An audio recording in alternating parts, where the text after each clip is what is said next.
Fox Sports. We are walkoff. We are Ohio. My, oh my, what an opening day it was. Beyond the always impressive festivities before the game, the Reds came through during the game with some clutch hitting from the offense, scoring 5 runs in the 8th. And then how about the 9th?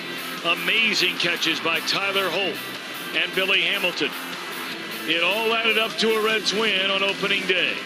What do they have in store for opening night? We'll find out next.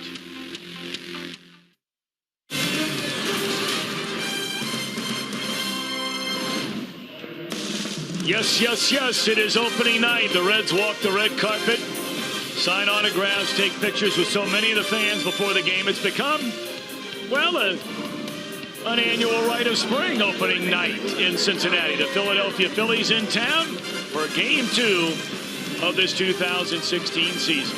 Hi again, everybody, alongside Chris Welsh and Jim Day. I'm Tom Brenneman. Welcome, as always, to Reds Baseball. You look so very dapper on opening night yet again, Mr. Welch. You know what? I kind of like opening night. It's nice to get dressed up. I mean, who wears the tux to a ballpark, for goodness sake? I mean, yours is even complete with a cummerbund. Yeah. I mean, pretty amazing right there, but it's fun. And it's even more fun following a Reds win, and you hope that they can pile 2 together.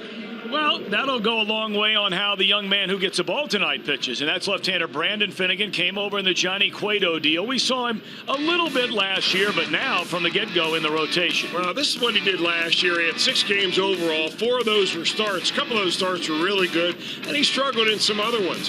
What I saw with Brandon Finnegan this spring is a guy that is a high-energy, high-effort pitcher. He comes right after. He's got a big heart, and he's never going to back down. I mean, he's a guy that really battles you out there, and in that respect, he reminds me a lot of Tom Browning.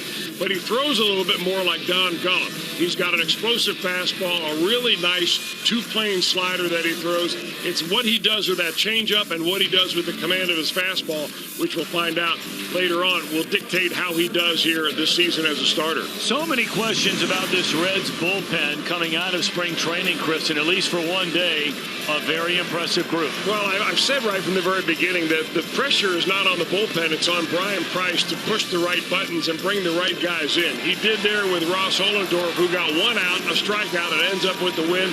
J.J. Hoover comes in to get the final 3 outs of the ball game. So 3 innings, did not give up a run. You'll take that every game. It's not going to happen every game, but certainly those guys out there are itching for a chance to pitch. You know, they're in the big leagues, a lot of them for the first time or the first or second time in the big leagues, and we'll see as the season goes on. But right now, all is good out there in that bullpen. And all was mighty good on opening day, a healthy Zach Kozite. We're going to say hello to Jim Day, standing by when we return.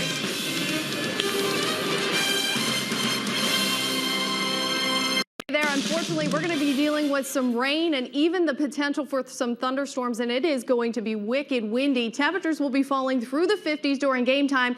That is if we make it through game time, but hopefully we make it with a win. Nice swing there. We can deal with the wind. We just hope that rain stays away. I'm Jim Day. Boy, it was nice to see Zach Kozart coming back from a horrific knee injury. They put him right in the leadoff spot, and man, did he come through in a big way. It's our IGS bringing the energy. 3 at-bats, 3 hits, 2 doubles, a run, and then after he was 3 for 3, delivered that game-tying sacrifice fly in the 8th inning, part of a 5-run 8th. Jay Bruce summed it up best after the game.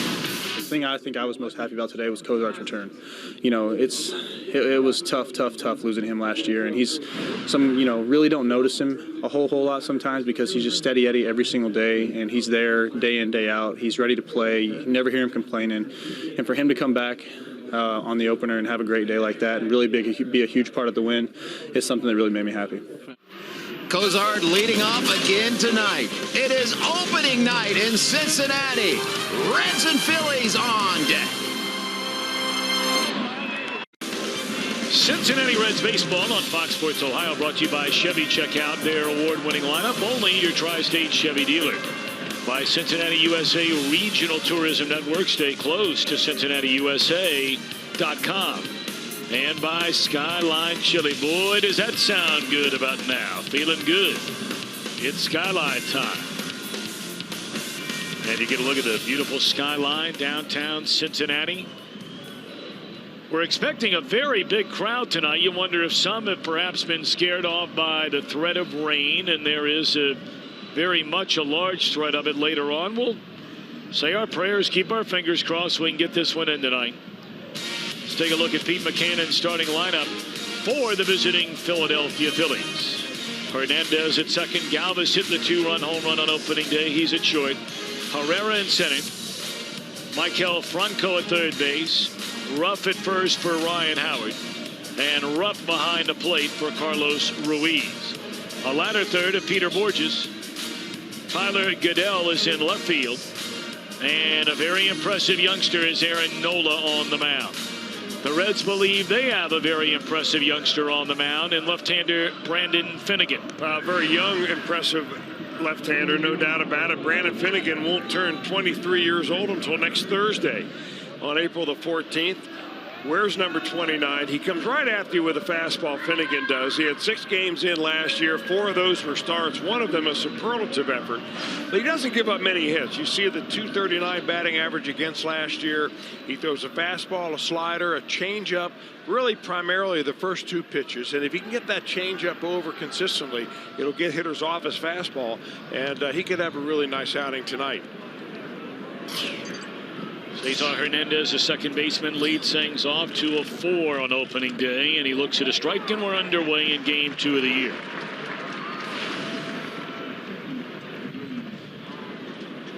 Well, the temperature dial says 55, but with a stiff breeze, and man, look at the flags. We'll show them to you out in left center field as it goes to 0-2 on Hernandez.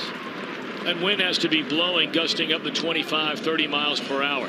Really funny, Tom, because when you're standing at home plate, the wind is blowing right in your face. But when you look at the flags, they look like they're blowing out the left. Speaking of blowing, blew a fastball right by Hernandez, and that's good morning, good afternoon, and good night. What you need on a cold night is some gas. And he just goes right up the strike zone 3 times in a row and blows them away. Well, many of you know the story on Finnegan. It was 2014 out of Texas Christian University, played 3 years there, when the Royals made him their #1 draft pick. In fact, the same draft pick as the man he opposes tonight, Aaron Nola. By the end of that year, he was pitching in the World Series for the Kansas City Royals. He went to Single-A Wilmington, Double-A Northwest Arkansas, and in the final 7 games he pitched that year were during the regular season for the Royals. Pitched in the wild card game, the Division Series, a League Championship Series, and ultimately the World Series, and that's the one you may remember that Kansas City lost in 7 games to the Giants. Phillies are swinging at that high fastball early on, 1-2 on Freddie Galvis.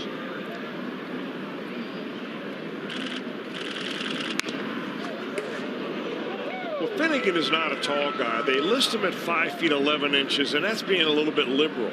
And what I found over the course of years is that those pitchers that are a little bit shorter have a good chance of pitching upstairs more effectively than tall pitchers. And his fastball is explosive, and they are chasing it and not being able to get on top of it. Still 1 ball and 2 strikes. You know, case in point is Jeff Bradley. When he pitched, you know, he was very effective with his fastball up around the letters, whereas a big tall pitcher like, you know, some of the other guys you see have worked that downward plane. So Finnegan is all power, rears back, fires a 4-seamer up there, doesn't throw a lot of 2-seamers. And upstairs is where he likes to live. That was a high fastball that's lifted in the air. Short right field, Jay Bruce, 2 out. Let's take a look at the Reds on defense, presented by Ford. Schebler getting the start in left field tonight. Hamilton at center, Jay Bruce in right. Same infield we saw on opening day until the very last minute. Brandon Phillips having some stomach issues. And so Evante Jesus Jr. gets a start for Brandon. We hope he's feeling a little better.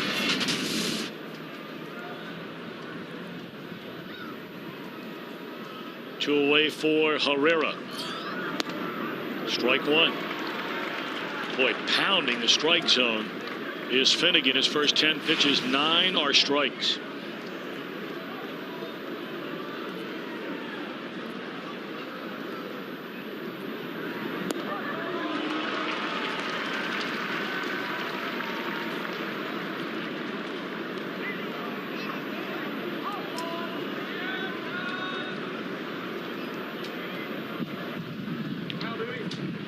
Quickly ahead of Herrera. No balls, 2 strikes. Try to get him to chase a high fastball again. This time a Philly batter lays off. You know, every pitcher has a different internal clock, and you watch Finnegan pitch, and he really likes to speed it up. I mean, his little dance step out there of a delivery is 1, 2, 3, 4. He really comes after it and kind of puts the hitter on notice. Gonna be a tough play here. And they're not going to get Herrera. A little dribbler for an infield hit with 2 away in the inning.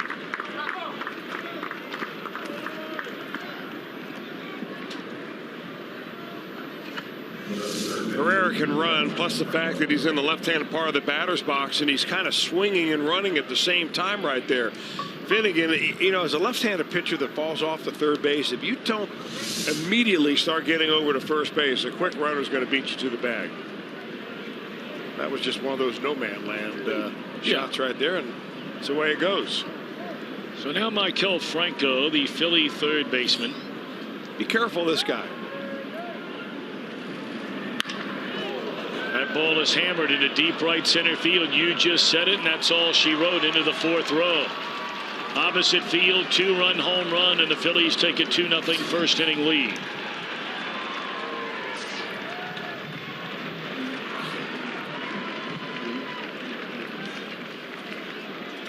Franco played last year. In just 80 games, he had 14 home runs and drove in 50. Well, he's by far the best hitter on this Phillies ball club, and he's sitting in the dugout and then the on-deck circle, and he's watching Finnegan, and every first pitch that Brandon has thrown has been a high fastball. So he's telling himself coming out of the on-deck circle, if that guy throws me a first pitch high fastball, I'm jumping all over it. That's what he got. That's what he did.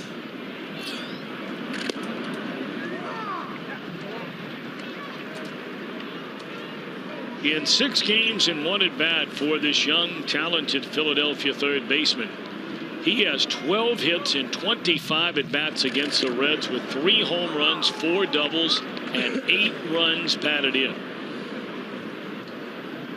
In 6 games and 1 at bat. That's a lot of damage. 1-2 now on the catcher Ruff, who figures to see the majority of playing time this year. They went with a veteran Carlos Ruiz on opening day, but Ruff will be there by and large most of the time here in 16. Foul ball, still 1-2.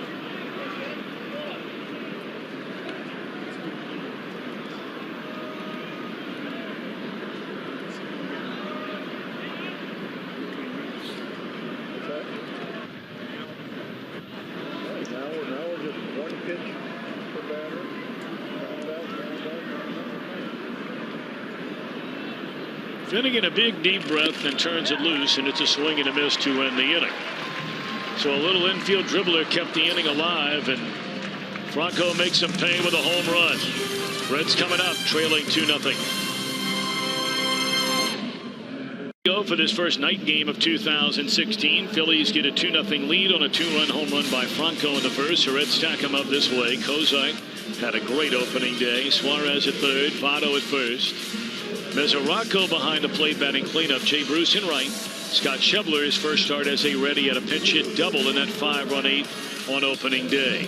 DeJesus, Finnegan, Hamilton, the latter third against a 22-year-old native of Louisiana, pitched collegiately at Louisiana State University, a #1 pick, Aaron Nola. Yeah, he's a really good-looking young pitcher. You see what he did last season at 13 starts, a very good record, good earned run average. He doesn't walk a lot of batters. He has a strikeout pitch.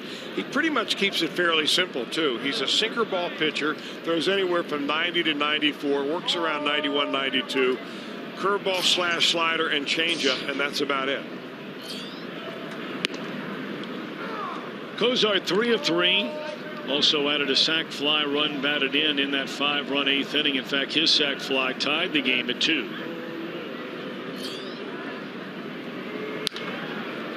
Behind 0-2.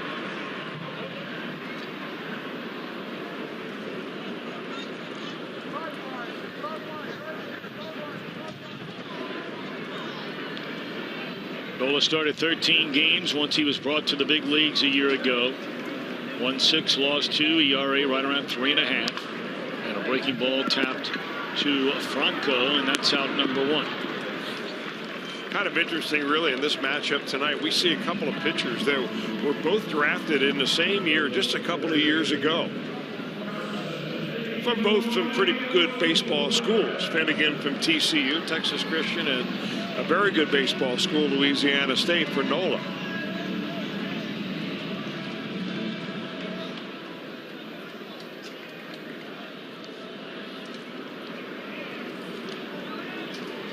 Eugenio Suarez settles in 0 for 3 in the opener. Did draw a walk and scored a run.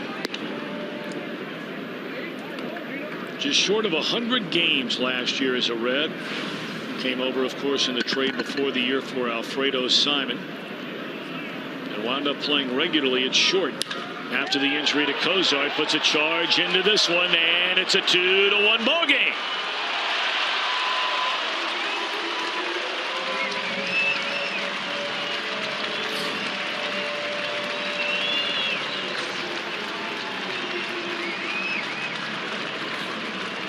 Chris, you and I have talked about it. We figure to see a lot more of that this year from Mr. Suarez. Well, I think a lot of it has to do with moving him out of shortstop. He's not going to worry about any shortcomings he has on defense, but he's got pop. I mean, he's a very solidly built young man. We both noticed that he gained some weight over the winter, gained muscle, worked out with a personal trainer all winter long. He's stronger now, and that is a good-looking swing.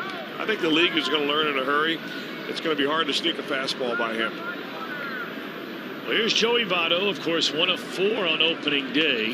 His first 3 at-bats, he struck out each of those 3 times up, and he even said after the game, you know, they were ugly. But with a game on the line, Votto snapped a 2-2 tie with a 2-run single in that 5-run Reds 8th inning.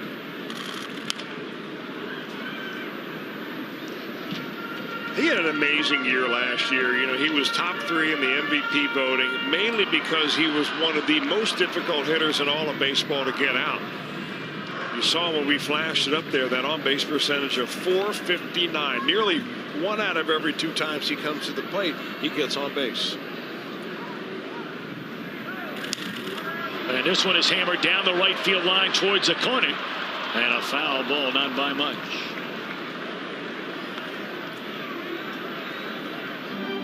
And really, it was a second half of the season that propelled Votto to what turned out to be a great year. On-base percentage in the second half, 53% of the time. Slugging went way up. His batting average went way up. What we just saw out of Votto there, hitting the ball down the right field line, is almost something that you rarely ever see him do. In the second half of the year, he had 14 home runs. He walked 86 times after the All-Star break, struck out only 65 times. A lot of the difference this year than last year, if Votto's not going to walk as much, it's because hitters behind Joey Votto will start swinging the bat a little bit better. Took a bad hop on the first baseman rough, but he stayed with it 2 away. Think along with me for a minute. If you're facing Joey Votto in the lineup, and even if you don't have anybody on base, why would you go after him and throw him pitches right down the middle when the guys behind him can't do you any damage? So Votto's ability to actually get more hits, a lot relies on the guys who hit 4th and 5th in the lineup. And that's why it's so important to have Devin Mesoraco back on this ball club playing healthy. Now, Mesoraco did not bat cleanup on opening day. That was Brandon Phillips. But after Phillips was scratched, and he was penciled in, by the way, in the 4th spot tonight, before a stomach flu hit Phillips, and Brian Price had to reshuffle the batting order, and he plugs Mesoraco to the cleanup spot. 2-0.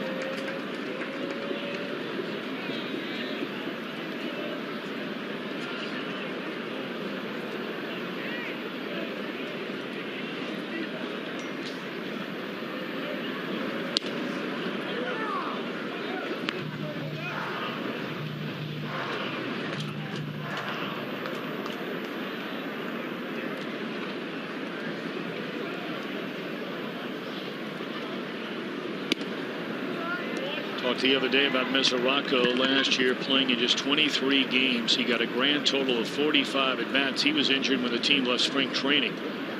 Eventually, his season ending with hip surgery. 3-1 delivery. In the air, left center field, sinking liner. Run down out there by Herrera to retire the side. Franco, a 2-run home run in the top half. Suarez gets one back with a long one in the bottom half.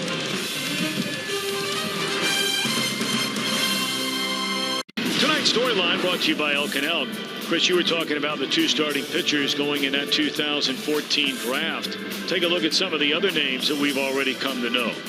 Oh, you're right. And when you're talking about the top picks in that 2014 draft, Carlos Rodon, of course, the pitcher with the Chicago White Sox. Kyle Schwarber, we all know about Schwarber and the Cubs. Nola was the 7th pick overall. Michael Conforto's in the major leagues, and now Finnegan. That was the same year the Reds took Nick Howard out of University of Virginia, right-handed reliever, and we're still waiting for Howard to make his way through the minor leagues.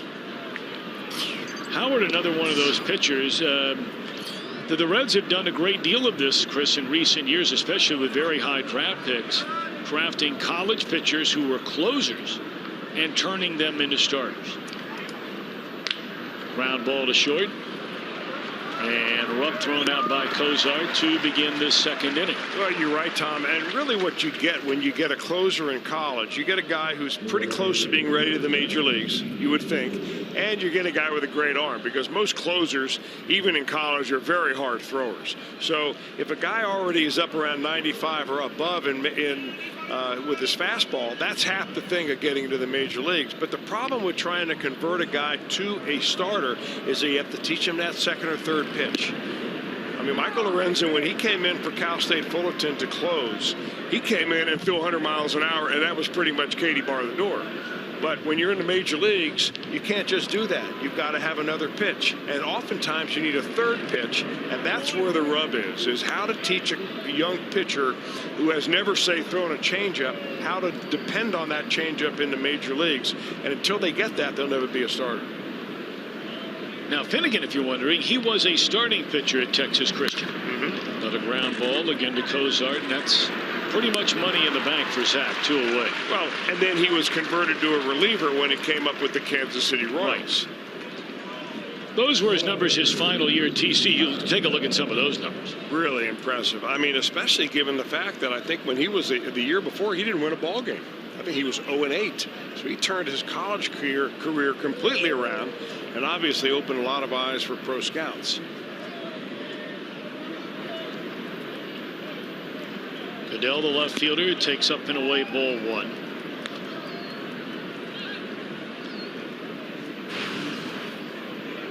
We were talking about this young man when he pinch hit the other day, a former #1 draft pick of the Tampa Bay Rays. Phillies used him with the first pick in the Rule 5 draft during this offseason. And the Phillies have had outstanding success with Rule 5 picks. Shane Victorino going back to 2007. And the guy playing center field tonight, Odubel Herrera, a Rule 5 pick 2 years ago. Yeah, it's really difficult to find a Rule 5, an instance where a Rule 5 draft has really paid off the way the Phillies have made it pay off, at least with last year's center fielder, now this year's center fielder, Herrera. The Phillies have 2 Rule 5 draftees on their team right now. Both of the Reds Rule 5 draftees, and they took 2 of them in that draft. Both have been returned to their source players. The Reds just made the deal, or at least have returned Jake Cave back to the New York Yankees. And they had previously returned the left-hander that they picked up from the California Angels, or the Los Angeles Angels, Chris O'Grady.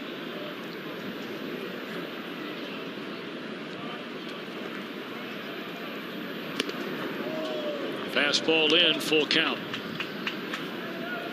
Well, the Angels might be able to use O'Grady right now because they were overwhelmed the first 2 games of this series by the Chicago Cubs. Yeah, the question was it all Cubs or was it partially Angels?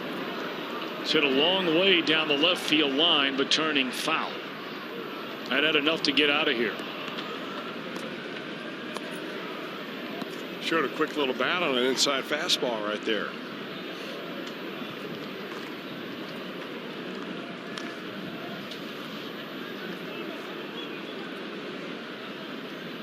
Well, some of those clouds look like they're in a race. They're moving so quickly from first base to third base across the skies above, the cloudy skies above.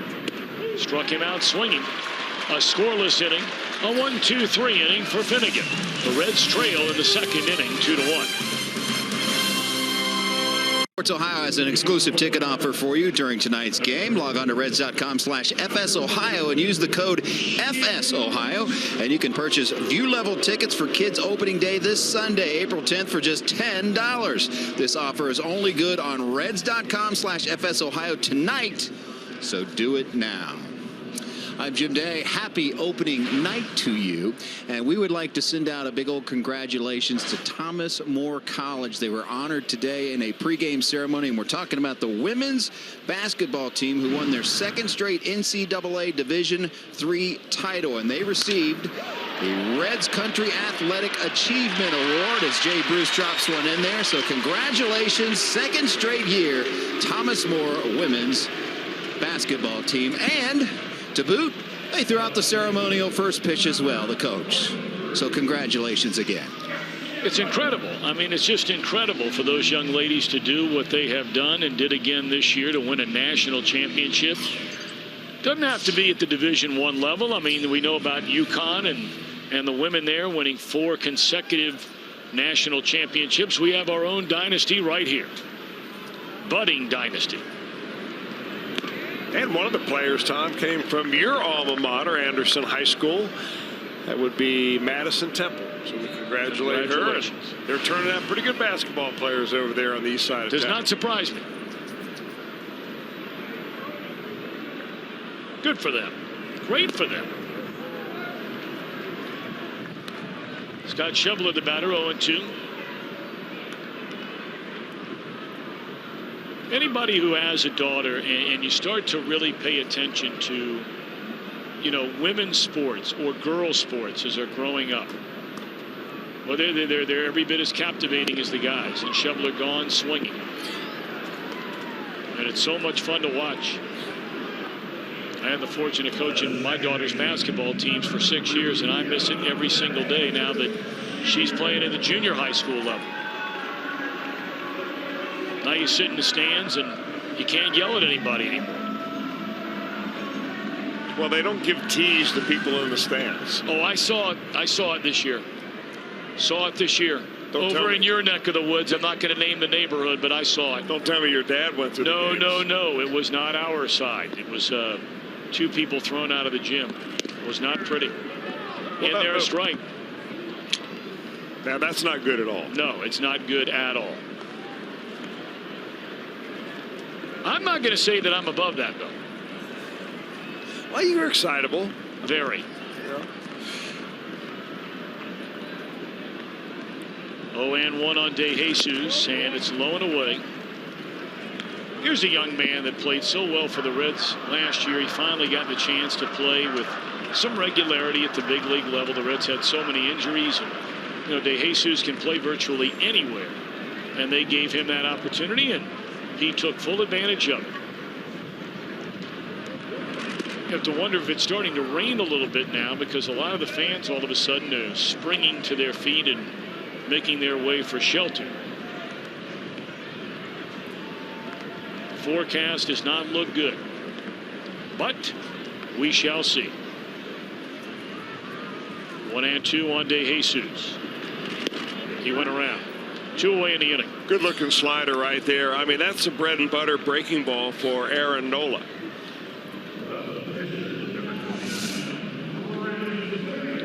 He gives you a lot to watch, Nola does. I mean, you see his delivery, and he kicks his left leg way up high, and he's got kind of a whippy arm, and you can see where the deception is.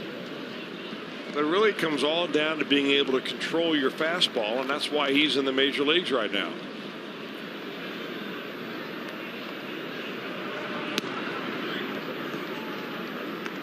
Brandon Finnegan batting 8th in the order. Billy Hamilton still batting behind him in the 9-hole. Franco, a 2-run home run of the Philadelphia first. A Eugenio Suarez homer for the Reds in the bottom half. This should end the inning on the pop-up to Galvis. 1 hit, 1 left. We move to the 3rd. The Phillies in front by a run. T-Mobile customers can get a free season-long subscription to MLB.TV Premium.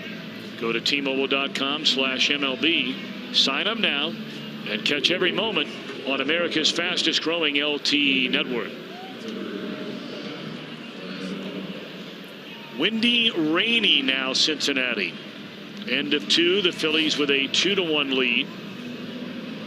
Philadelphia will have the pitcher Nola, followed by Hernandez and Galvis here in inning number 3.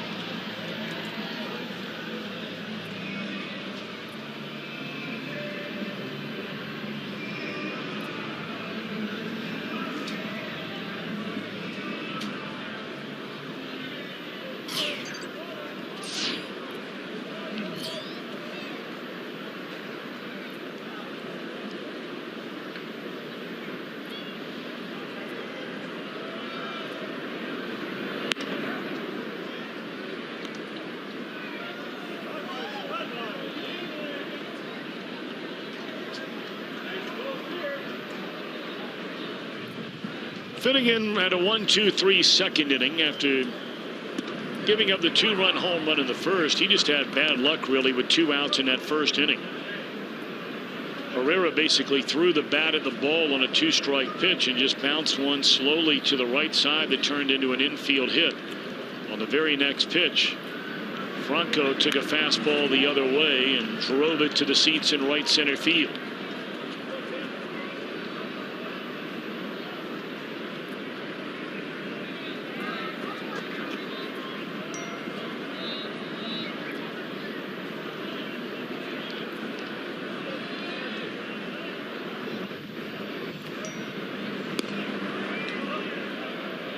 Two and two pitcher against pitcher.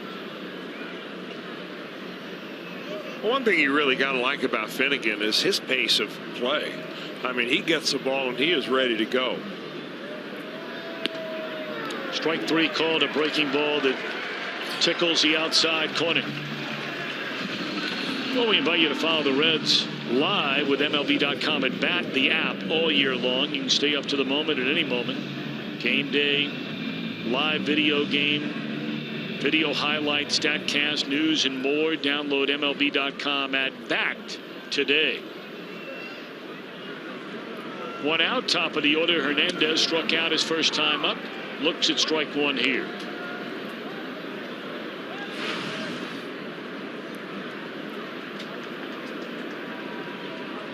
You were talking about Mike Leake, the former Red, traded away last July to the San Francisco Giants. Signed as a free agent with the St. Louis Cardinals, and he makes his Cardinal debut tonight, trying to keep his team from being swept in a 3-game set to begin the year against the Pirates. Pirates have a pretty good ball club. Talking to those guys around the Phillies who saw the Pirates a lot in spring training. I mean, there were a consensus that the Pirates are excellent ball club. And Mike Leake needed 46 pitches to get through the first inning tonight. Did only give up 1 run, but that's a lot of labor to get through the first frame.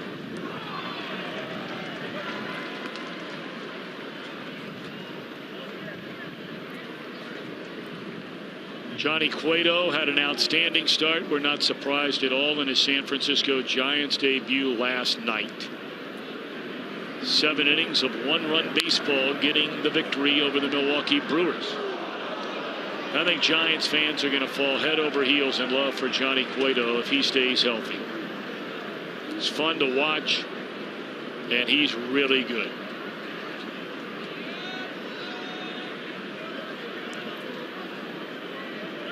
That's an understatement. Both of those. He was fun to watch, really, because he reinvented himself as he got older and more experience on the mound, much in the way that Bronson Arroyo did here as a Cincinnati Red. And I think some of the things that Cueto did, this young pitching staff here with the Reds are going to do the same thing. Namely, throwing a changeup down and inside to the same side hitter. For instance, if you're a right-handed pitcher, you hardly ever throw a changeup down and into a righty. Here, the slider down and in by Finnegan gets a swing and miss. Boy, that's a good strikeout pitch there. But Cueto really opened up a lot of opportunity by just trying that pitch, something that for years pitching coaches don't tell you not to do. And I'm talking to a couple of guys that, guys like Anthony DeSclafani in spring training saying, I saw that with Cueto and I need to try that. And he did that in spring training. 2 down in the inning, and here's a shortstop Galvis. He popped up to short right his first time up. Phillies with a 2-1 lead. We're in the 3rd inning.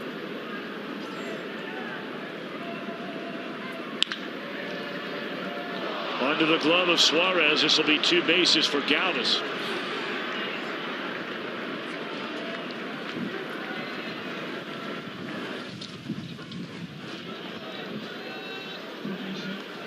Couple of steps to your right, you put the glove down, you hope the ball's going to take a good little bounce, and it just stayed down. Didn't look like Suarez got the glove all the way down.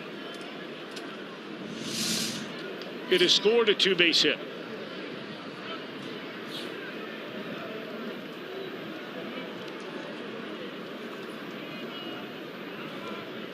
We're talking about Johnny Cueto and the Giants. They were going for a sweep, 3-game sweep in Milwaukee today, but the Brewers were able to come away with a 4-3 win. That was an afternoon game.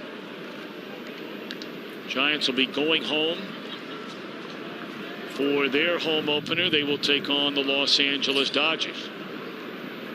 The Dodgers have shut out San Diego by what, a count of 18-0 in the first 2 games of that series. 1 more to go tonight. Cozart plays it beautifully. And then a pick by Votto on the other end. Well done. Votto saving Cozart an error and saving Finnegan a run. 2-1 game after 2.5. Philly in front. Watching games on TV, you can now stream Reds games live on your mobile device. Just go to your app store, download the free Fox Sports Go app. You log in, and then stream the Reds wherever you go. How are you going to beat that? All right, some MLB news and notes. We talked about the Pirates going for the sweep over the Cardinals, and they lead 1-0 in the 2nd inning. Matt Garza, that sign has been an absolute disaster for the Brewers. And now he's on the DL, they're saying, from 4 to 6 weeks. Trevor Story, perhaps the biggest story in all of baseball. First player in Major League history to homer in each of his first 3 games. His first career start in the season opener, he hit 2 home runs off Zach Greinke. Cy Young Award winner. He didn't pitch like one the other night. The highly touted D-backs lose 2 out of 3 in that series to Colorado to begin the year.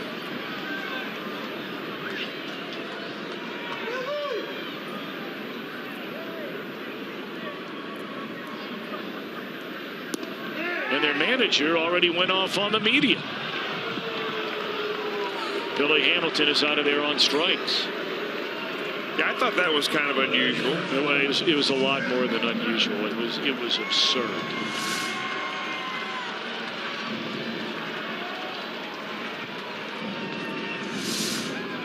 For those of you that didn't see it, Chip Hale, the manager of the Diamondbacks, who's a good guy and is, by all accounts, a very good manager. People think he has a chance to be a great manager. We'll see. You got to have great players. But the Diamondbacks paid Zach Greinke over $200 million as a free agent during this offseason. So you would think it's probably a pretty big deal, right, for playing at home, 50,000 fans. Greinke's debut as a Diamondback, best pitcher, they think, in franchise history since Randy Johnson or Curt Schilling. And after Greinke had a disastrous start, Hale blamed the media for overhyping the start by Zach Greinke.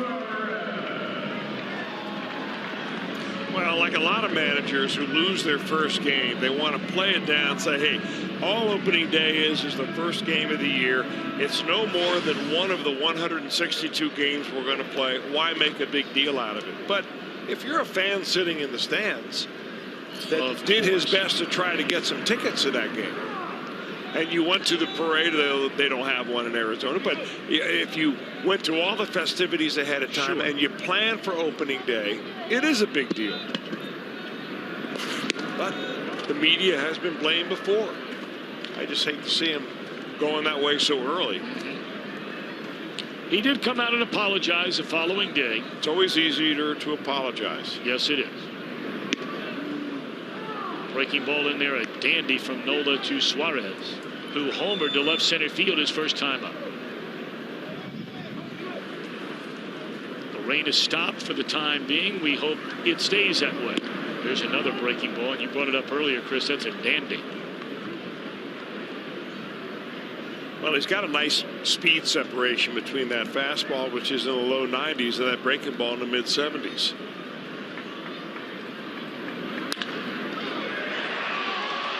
Foul ball. Boy, that was right there. It appeared to straddle the bag, but apparently not, according to Bill Miller, the third base umpire. Ooh. Now remember, the fair or foul call depends on where the ball is when it goes over the bag or past the bag, not where it bounces.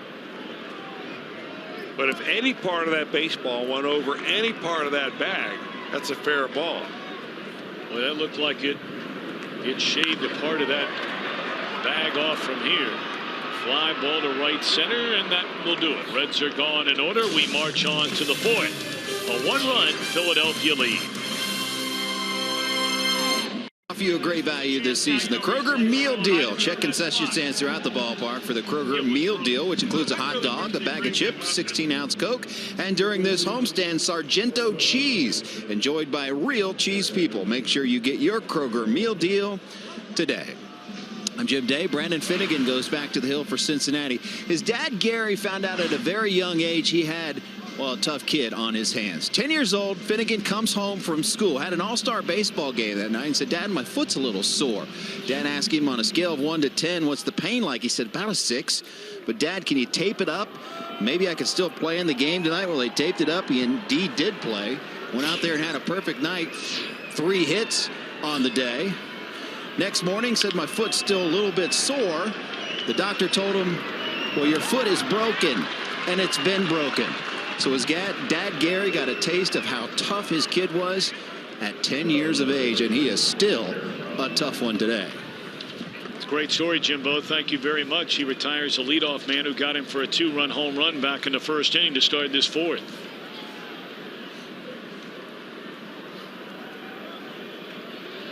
Jim Day, you're looking very dapper tonight. I mean, I meant to pass the same along to Brian Giesenslaw as that one is launched into right field, and Bruce will run it down. You almost wonder if the wind perhaps did not knock that down a little bit. It is blowing in from right center field towards the third base bag. Well, it has to be. I mean, take a look at those flags. I mean, rarely do you see those babies flapping out there. They probably sound like firecrackers, the way those things are flipping and flapping around. But we've seen a couple of balls that have been hit to right center and then that one to right field. Bring them on back. 2 away in the inning for Rupp. And a fastball is a strike. But, you know, Jim, Brian Giesenslaw, Jeff Pecora and company, and now you look so dapper tonight. Although I got to tell you, your rain gear takes a bit away from the tuxedo that you're wearing. Stay dry, Tom. Got to stay dry. I understand. I understand. Hey, Eugenio Suarez says I look like a waiter, and pitching coach Mark Rickon said I look like a valet guy. So yeah, somebody handed me their car keys before the game. I told him if I thought that you would give me a tip, I would gladly go get your car. But the person who asked me about it, really cheap. Wouldn't give a tip even if they had to. Talking about Kelch here, or? No, Jamie Ramsey from the Reds Media Relations Department. The Better Off Red blog guy. That's exactly right. Does a good job at it, too. Yes, he does. Foul tipped into the mid of Mesoraco, and a 1-2-3-4 on 6 pitches for Mr. Finnegan. Reds down a run. They back. Part of the order coming up.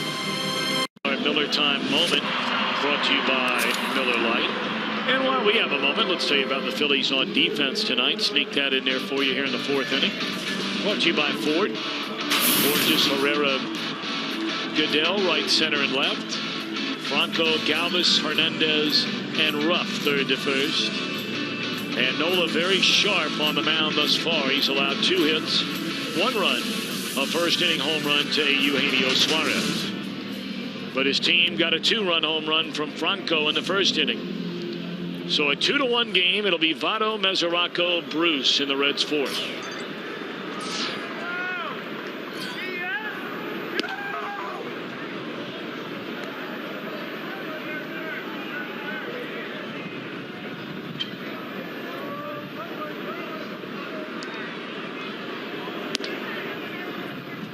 Joey tapped out to his counterpart, his only time up.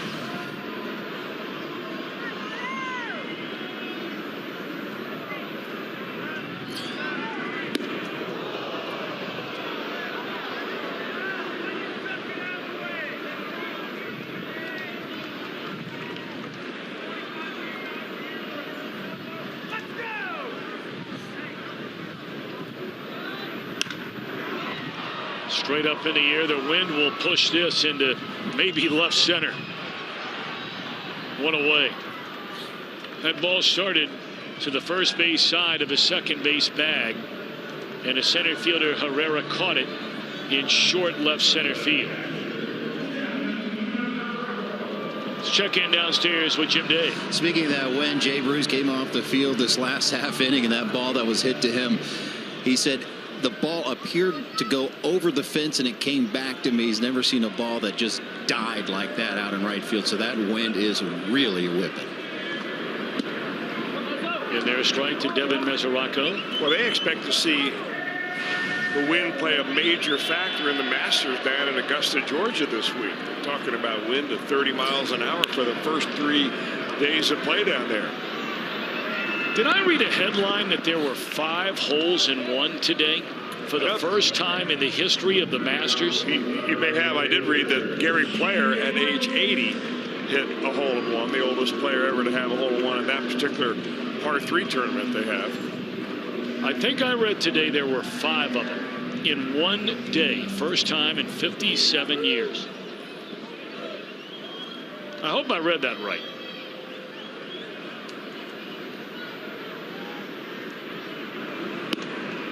Jay Bruce takes up and away, ball 1. Jay singled to left field his first time up. 8 in a row retired by Nola since Bruce's single to lead off the second inning.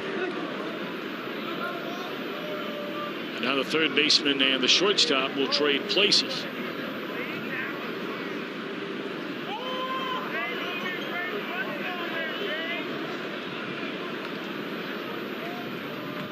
As the late, great Joe Garagiola would say frequently when I would broadcast Diamondbacks games with him every Sunday during my 9 years in Arizona, brains are spilling all over the field.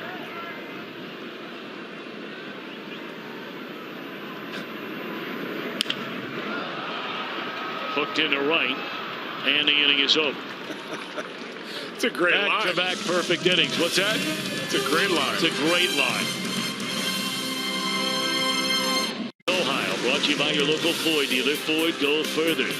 And by Cincinnati Children's, ranking 3rd in the country on the U.S. News Best Children's Hospitals in America. And as we always say, a special hello to all those over at Cincinnati Children's tonight. We pray that today's a better day than yesterday. They've got the big Celestial Ball for Cincinnati Children's Hospital this weekend. That'll be Saturday over at the Duke Convention Center. The Reds and the Reds Community Fund are going to be honored, along with Susie and Bob Castellini. The Reds work with children throughout the year, player visits, patients come to the ballpark, promoting wellness, healthy choices over at the Urban Youth Academy. Of course, all the incredible work headed up by the CEO of Cincinnati Children's, our good friend Michael Fisher, and his wife Suzette. So it's going to be a big night Saturday night. They're expecting around 1,400 people there, I'm told.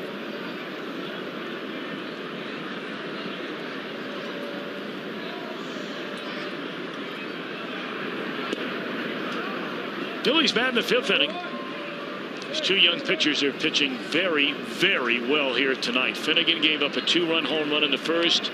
Nola surrendered a solo shot to Suarez in the bottom of the inning.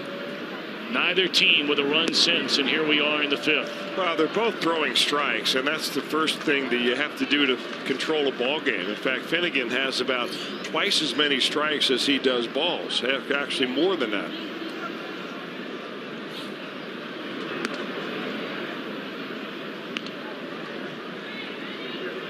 I mean, you go strike 1, strike 2, all of a sudden you put the batter on the defensive. They start expanding the zone, chasing pitches that they can't handle. Suarez will handle this one. And a perfect goal throw to Votto, it looked like, and then it sailed on him a little bit. Votto catches the ball. I don't know if his foot was on the bag or whether he tagged him out, but it's an out.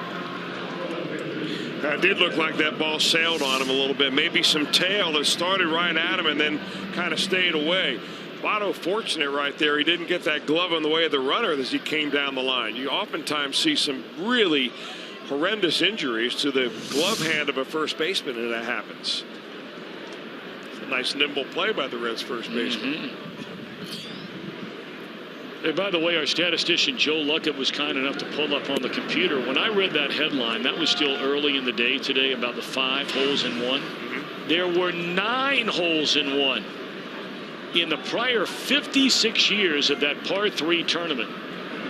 There were a total of 80 holes in 1 over 56 years. Today they had 9 in 1 day.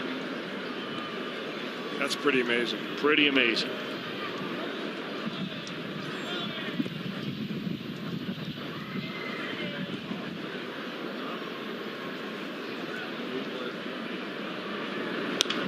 Bouncing ball and a 2-0 pitch will be handled by De Jesus. 2 out. Boy, Votto's earning his money over there at first base tonight. Again, we don't know if it's the wind or just some errant throws or a combination of the two, but that was not an easy ball to handle.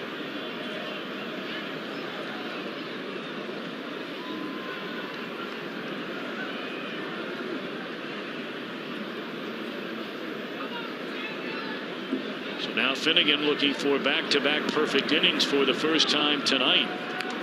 It would be his 3rd overall in the game.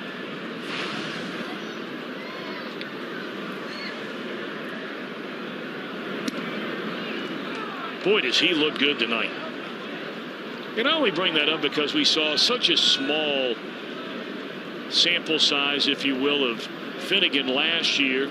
Pitched in 6 games, 4 as a starter. And man, he is dealing tonight. 7 strikeouts through the front 5, but he trails 2-1. Fonny was supposed to be the opening day starter, had an oblique injury, but made a big step in his comeback today through a simulated game, through 3 innings, 15 pitches in each inning, and afterwards said he felt great. Felt good. I felt like the ball was coming out good. You know, I talked to Bruce, Hamilton, and Holt, and you know, they said the action on the pitches were all good. It was coming in good. Pacheco seemed to have some good life on the fastball. Obviously, it's not, you know, it's not in-game adrenaline and stuff like that. But I was happy with the way everything was working.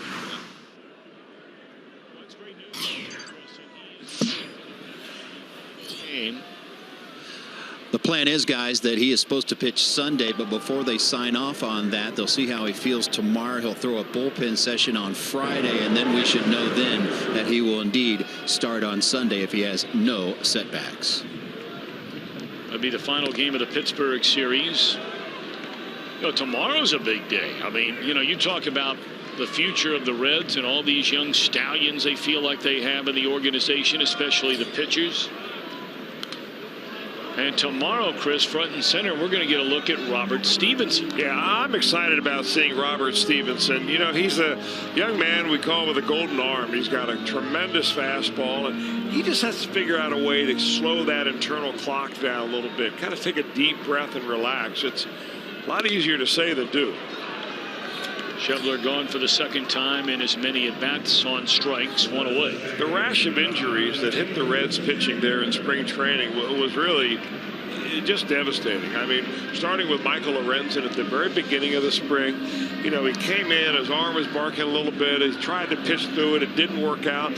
And then suddenly they're going to shut him down for nearly a month before he throws.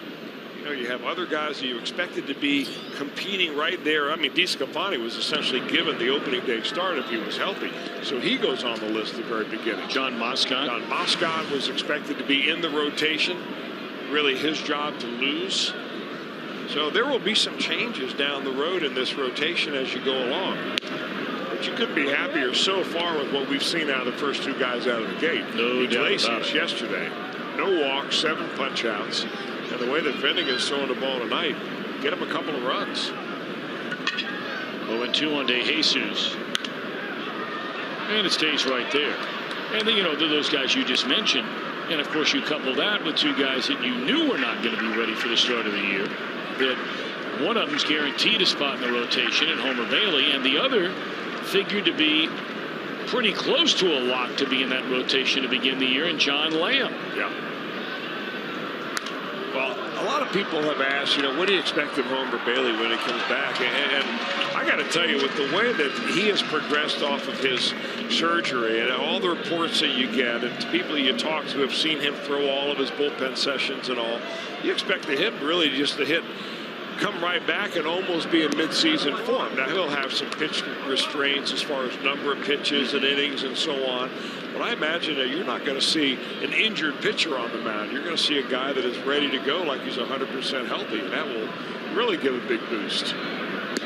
Breaking ball, strike 3, and there's that curveball again. And Nola's had it working pretty much since the second inning.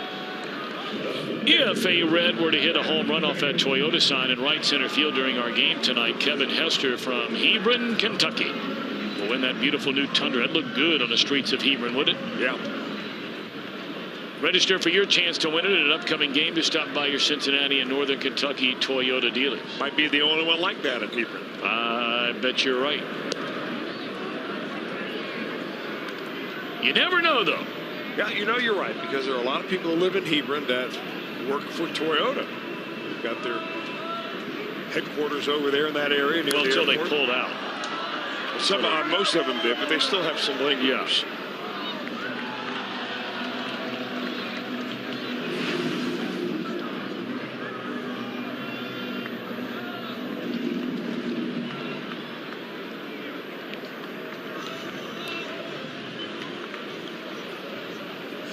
And 1 the count on Finnegan. You're right, though. I mean, you know, can't you see somebody out there maybe has a, you know, little really sweet garage out in the backyard, does some work in there when they get some free time. Hardcore Reds fan, paint that baby up. Now, we see a lot more of that during football season. Yeah, where guys will paint up a van with Bengal stuff, whatever it is. I'm wondering, is that paint or is that a decal? It's a good question. I don't know.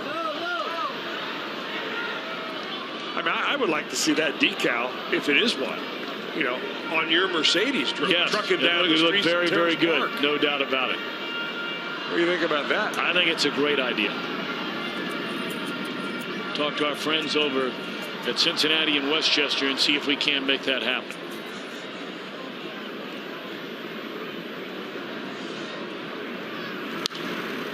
Finnegan hanging around.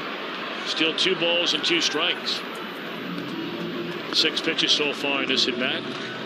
The Reds have not had a base runner since Jay Bruce singled, leading off the second inning. No walks. The 1 run came on the Suarez home run in the opening inning. And now 7 pitches into this at bat is Finnegan.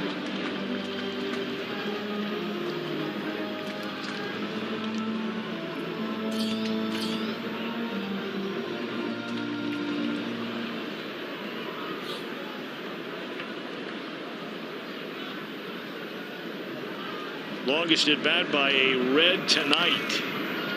And now there'll be a 9th pitch in this at bat. Crowd applauding the effort here by Brandon Finnegan. Why not?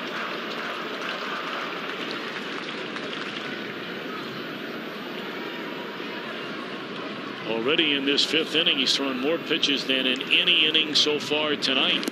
And half of that number in the at-bat against Finnegan, and he's still hanging around. That's the second time in this at-bat that Nola has resorted to throwing him a changeup, which is a rarely used pitch by him this evening. He's mostly been fastball and curveball, but trying to drop that little changeup on the left-hander here, and it still haven't been able to put him away. And a bouncing ball back up the middle, and how about that? A 10-pitch at-bat capped off with a base hit by Brandon Finnegan, his first major league hit. Congratulations, young man. He earned that one. Well, you're not kidding about that. That may be one of the best first hits by a pitcher I've ever seen. They're going to roll that ball into the dugout.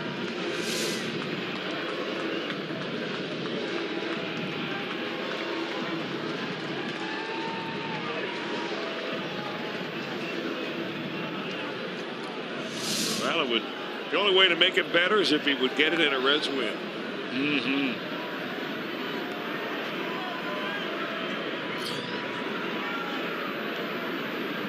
So now Billy Hamilton will bat. He's down strike one.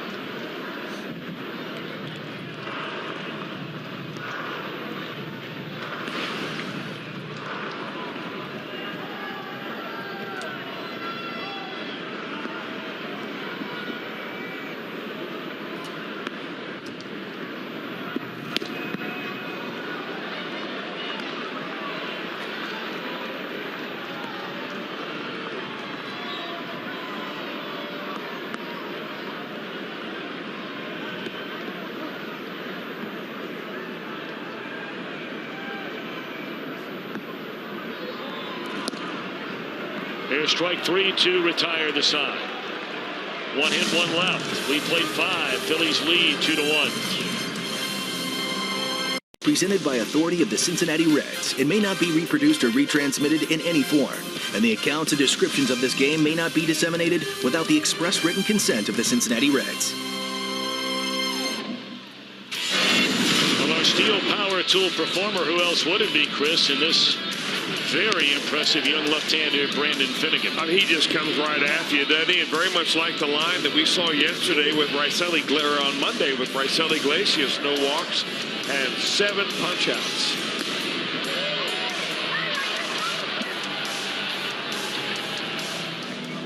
Tell you, this is what a young rotation looks like. I like it so far. Amen, brother. And we're going to see real young tomorrow, of course, with Robert Stevenson on the mound. Alfredo Simon will pitch on Friday. He is the only veteran in this entire rotation right now after the Reds picked him up very late in spring training. And then on Saturday, we'll see Mr. Iglesias once more, followed by, we hope, as Jim Day reported a short while ago, Anthony DeSclafani on Sunday before the Reds embark on their first road trip of the year. They'll stay inside the National League Central.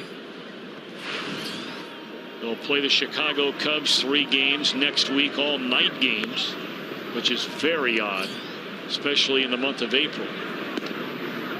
But the Reds have almost become the designated night game team for the Chicago Cubs over the last 2 years.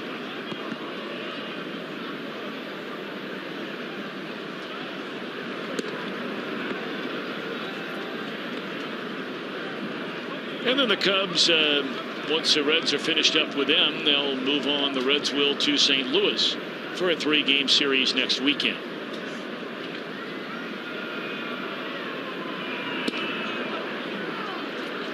Top of the order, 3rd time around now for Finnegan. Hernandez has struck out swinging each of his first 2 times up.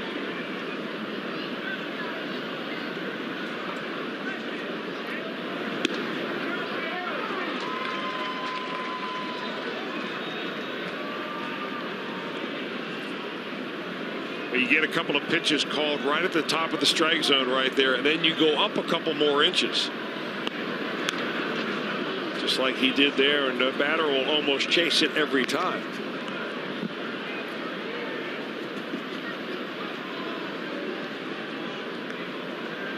Well, a mist-like rainfall begins. It's been in the forecast all day and all night. A forecast which has changed regularly as Hernandez strikes out for the third straight time in the game. I mean, at one point in time, they were saying 100% chance of rain starting at 7 o'clock. And yet here we are, and at 8:30, we're really getting our first look at any kind of rain. Boy, good looking slider right there. Had him way out in front with Hernandez all geared up for the heater. Well, if it's going to rain that much, it would behoove the Reds to get into the dugout and get a little action done offensively to see if they can't take a lead in this ball game. Because we are, of course, through 5, which would make it a complete game. Should play be halted and stay that way the rest of the night.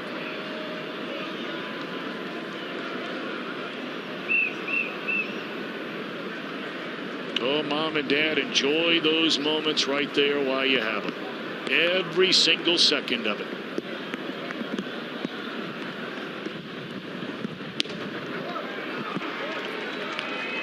Two and one.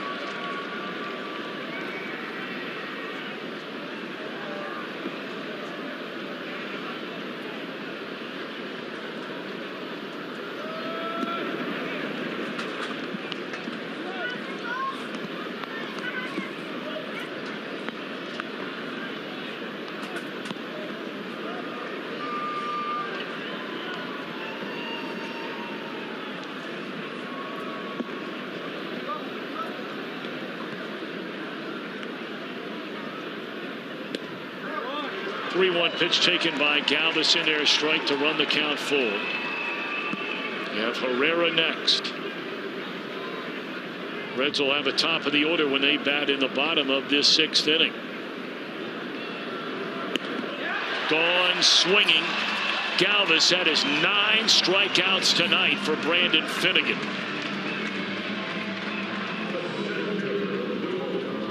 I mean, he's just playing good old-fashioned Country River fastball right here. I mean, he just roaring it in there, and they're just hacking and coming up empty. Pitching without fear.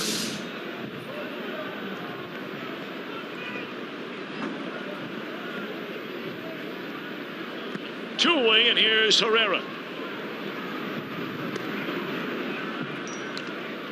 The last Philadelphia Philly to reach base was Galvis when he doubled down the left field line in the 3rd inning. So 9 in a row retired by Brandon Finnegan.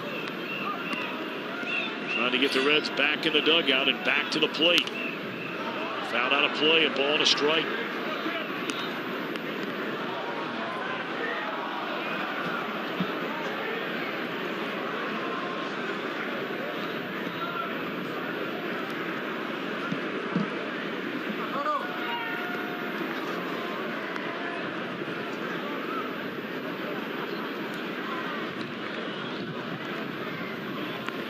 Ball and 1 strike on Herrera, and a bouncer foul. So now Finnegan, ahead at 1 ball and 2 strikes, has a chance to strike out the side here in the 6th.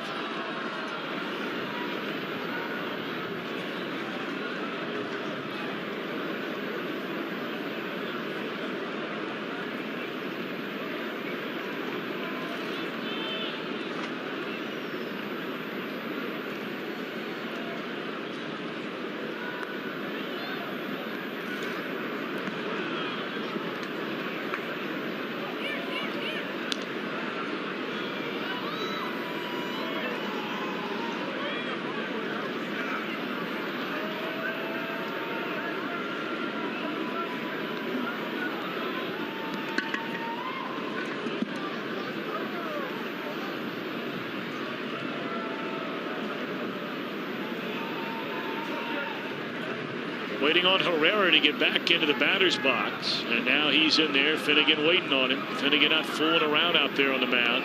Big deep breath, and here comes a break-even pitch. Bounces up there, full count.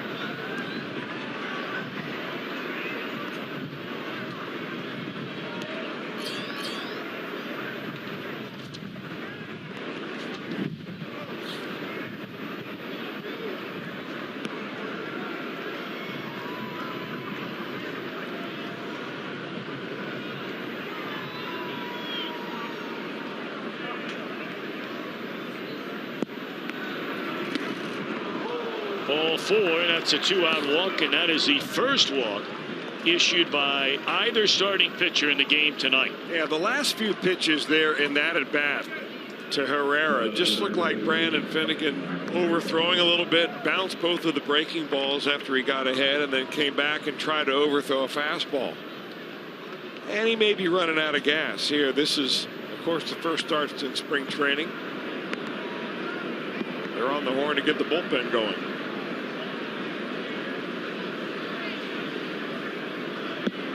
Franco, a 2-run home run in the opening inning. Let's take a look at it on Fox Vision here tonight.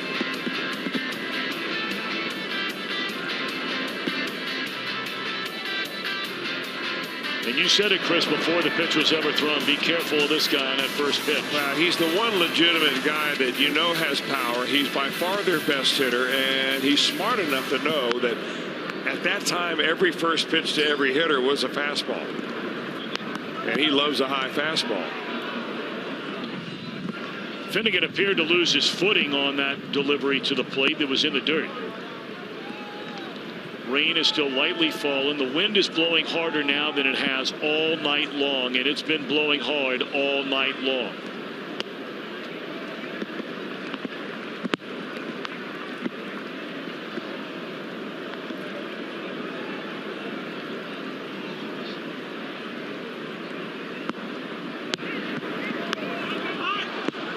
That gets through the catcher, Mesoraco.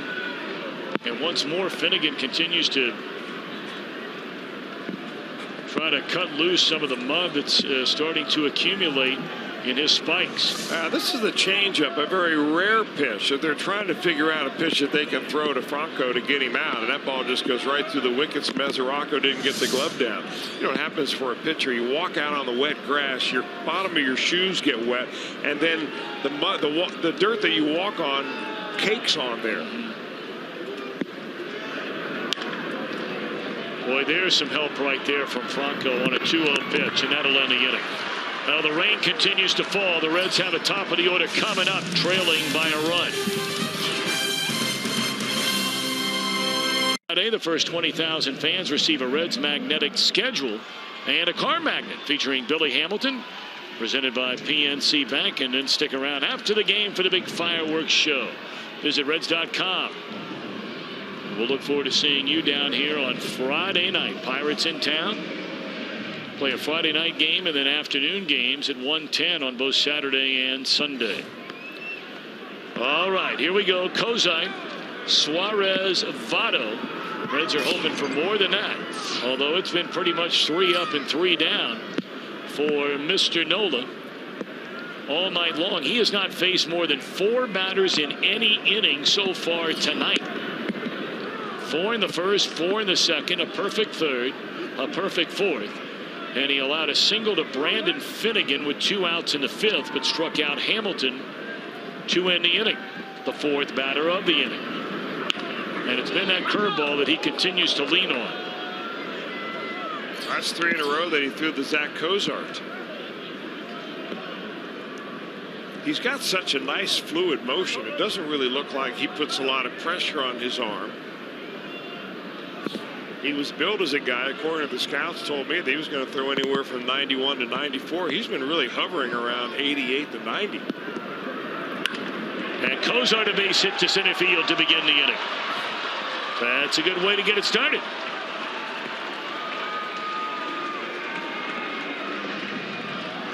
The rain continues to fall harder right now than it has through the entire game.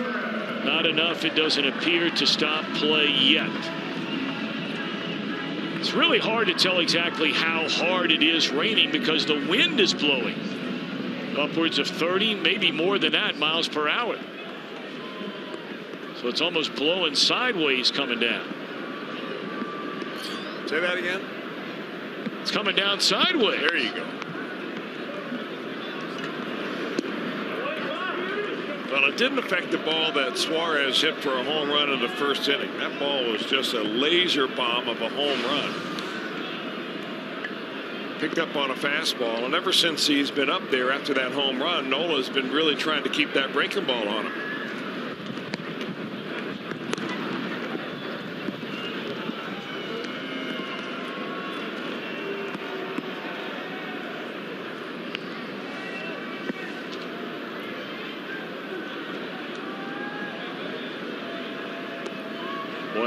count on a Eugenio Suarez. A leadoff single by Cozart, and a fastball is on the inside corner to even the count. Here's that home run in the first.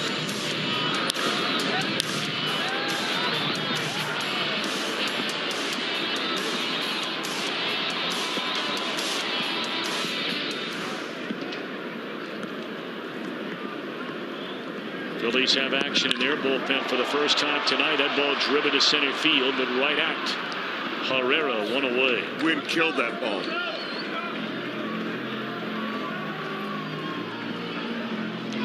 Phillies have a left-hander that we did not see on opening day. Daniel Strumpf beginning to throw.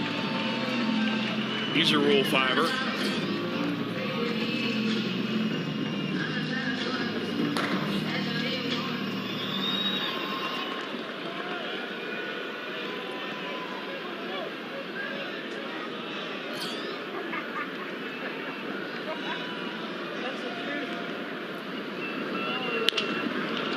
Taps one to the right side. He'll be thrown out. The tying run moves into scoring position, but 2 away in the inning, and Mesoraco due up.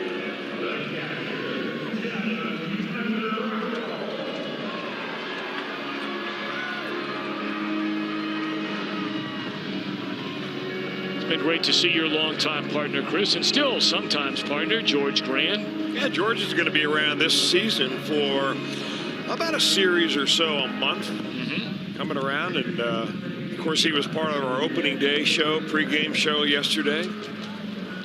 He will be joining our Fox crew when we head to St. Louis next week. Yes, and he'll be You'll joining be in us. Chicago. Yes, and George will be in St. Louis. Yes, and George will be joining us in the booth here in the 7th inning tonight. He was here, as Chris mentioned, as part of our opening day coverage Monday, and stayed around it. For the ball game tonight, Mesoraco and Votto go quietly. First pitch to each of them to end the inning.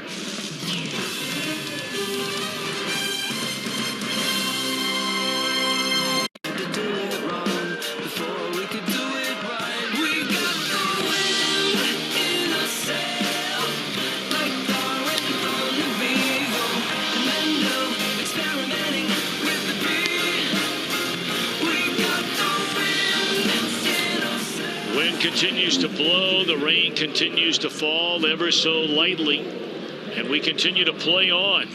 End of 6, Phillies 2, Reds 1. Both Phillies runs, the lone Reds run coming in the opening inning. Franco a 2-run home run for the Phils.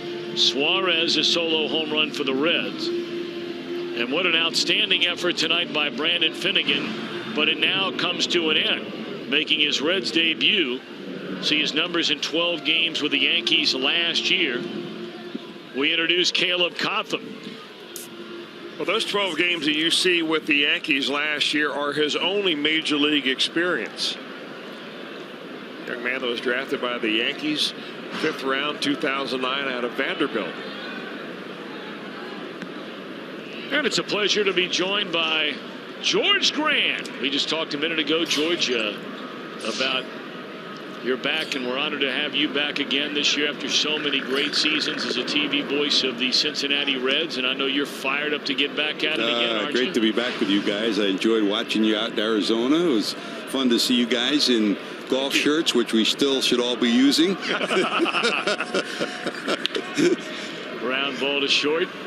Although that wouldn't be a good idea tonight. Hey, it's April. It's opening night. What's this, 3 years in a row we've had rain on opening night, right? Oh, yeah. Yeah, but at least so far we're hanging in there. It's okay. You're always tanned and fit and looking good. Obviously, you've been spending a lot of time away from Connecticut. Puerto Rico sounds good this time of year. Joanne and I always head down there. It's nice to get the grandkids down there, and it's great to be back for baseball, though. Monday was something special. You two guys and the whole crew did a great job Monday, and hopefully there'll be a few more 8th and 9th innings like Monday, huh? That was so exciting. The Reds coming up with those 5 runs in the 8th, and then the great plays on defense in the 9th inning. I know I had a chance to spend a little time with Greg Vaughn, who was in, and I think we'll all agree since 1990, maybe the most exciting year we all experienced was '99. And Vaughn, he said, hey, nobody thought we were going to do anything in '99, right? And that's what happened? You know, you had Aaron Boone, Sean Casey, Pokey Reese, Dimitri Young, matched that with Larkin and Vaughn, and all of a sudden things caught fire, and you ended up in a great pennant race and a lot of fun. Maybe the best clubhouse that we were around since '90, huh? That was a lot of fun that year. Yep. Right down to the very wire. And a wet wire in Milwaukee that final weekend. If we could have won one game. Well, I remember watching those games on TV out in Arizona, and of course, you know, rooting for my hometown team, the Reds, to be able to just win a game, one more game, I should say, than they did over that weekend series. It ultimately forced a one-game playoff. By the way, you talk about Arizona, Tommy, and I know we all feel the same way. We sure are going to miss seeing Joe Garagiola when we go out there. One of the greatest men that we've ever had the pleasure to be around in baseball or off the baseball field. He was bigger than baseball and bigger than life, and what a tremendous human being. What a great guy. You know, it was incredible. When the Diamondbacks started, every Sunday Joe would announce home games, and so I had the honor and the privilege of doing those games with him every Sunday. And got to be very close with him. I know you were, George, close with him for many, many years before that. And you know that when you'd sit around and start talking to Joe about some of the people in his life that he had the opportunity just to meet, I think it was 5 or 6 presidents, you know, astronauts, world leaders, you know, his days with the Today Show, the Beatles, you know, and interviewed John Lennon and Paul McCartney, and I could go on and on and on. And boy, what a treasure. That one shot down the line into the corner by Cameron Rupp, and that'll be a 1-out double here in the 7th inning. How many years is this for you, George, being around baseball? Oh, wow. Since the days at USC working with Vin Scully in Los Angeles, since 1966, I've been around Major League Baseball. And after graduating, I did minor league baseball before I got back at CBS, then ESPN. So, I mean, baseball's always been a part of our life, just like you. You were lucky to grow up with your dad. I was lucky to, and, you know, Chris, you grew up with your dad sitting at Riverfront Stadium. I grew up with my dad, and certainly Vin Scully, who was such a mentor for me, and my coach, Rod Dato. Learned about the game, learned about the people of the game, and we've all been pretty lucky, haven't we? Man. Boy. George, you also called games for the Yankees and the St. Louis Cardinals along the way. Can't beat being at the ballpark. It's better than working. Hey, are you surprised that Vin Scully is going to call it quits finally at the end of this year? I think we all have been waiting for him to say yes one of these years. You know, I'm surprised he kept doing it. But he's still the best. It's amazing. It is amazing. It is amazing. Nobody's ever done the game better than he does it. And no one is a greater human being than he is. He just is a special person. He's helped so many of us, you know, growing up in the business. Yes, sir, he has. You know, and it's kind of like, you know, Chris, you said you knew you made it when you got to be on Joe Nuxall's post-game show. You know, and I think anybody that grew up in Southern California knew they made it when they heard Vin Scully say their name on Dodger baseball. You know, George, I was just happy that you weren't like Vin Scully. That liked to work alone, that is. I'd have been out of job for 17 years. Who else could do that? Amazing. I mean, it really is amazing how he can sit and by himself. He's a one-man symphony. It's amazing. He's the best. Well, here's Cedric Hunter going to come up and bat now for Goodell in left field. Runner at second. There are 2 away in the inning. Philly leading 2-1. And Hunter bats for Goodell. The pitcher spot due up next, and they have a pinch hitter standing on deck. We haven't really told you much about Caleb Cotham. He was one of the players the Reds received from the Yankees in exchange for Aroldis Chapman. Fastball that he's already thrown to 94 miles an hour, and a very good slider. Although tonight it's been kind of all over the place. There's one. This could be trouble. Hamilton coming, and he got it. Nearly a collision out there with Hamilton and Cozart. And Billy gets another great jump and makes another terrific play. That saves a run. Wow. He is something. Can go get it as well as anybody in the game in center field. They stand and stretch at Great American Ballpark. Reds down 2-1. Defensively after that great catch on opening day. Let's take it back to last year. He injured his shoulder on a catch against the Kansas City Royals, and he compared this play to the one he made on opening day. He said it was very similar. We'll take you back to opening day and part of back-to-back great plays in the ninth inning for the Reds. He said it was exactly the same type of play, but the play against Kansas City did not enter his mind at all. So part of getting over an injury, particularly a surgery or injury that requires a surgery, is getting over the mental part. And he has certainly got over that and provides terrific ground coverage and great defense. So it looks like we've got a 100% healthy Billy Hamilton.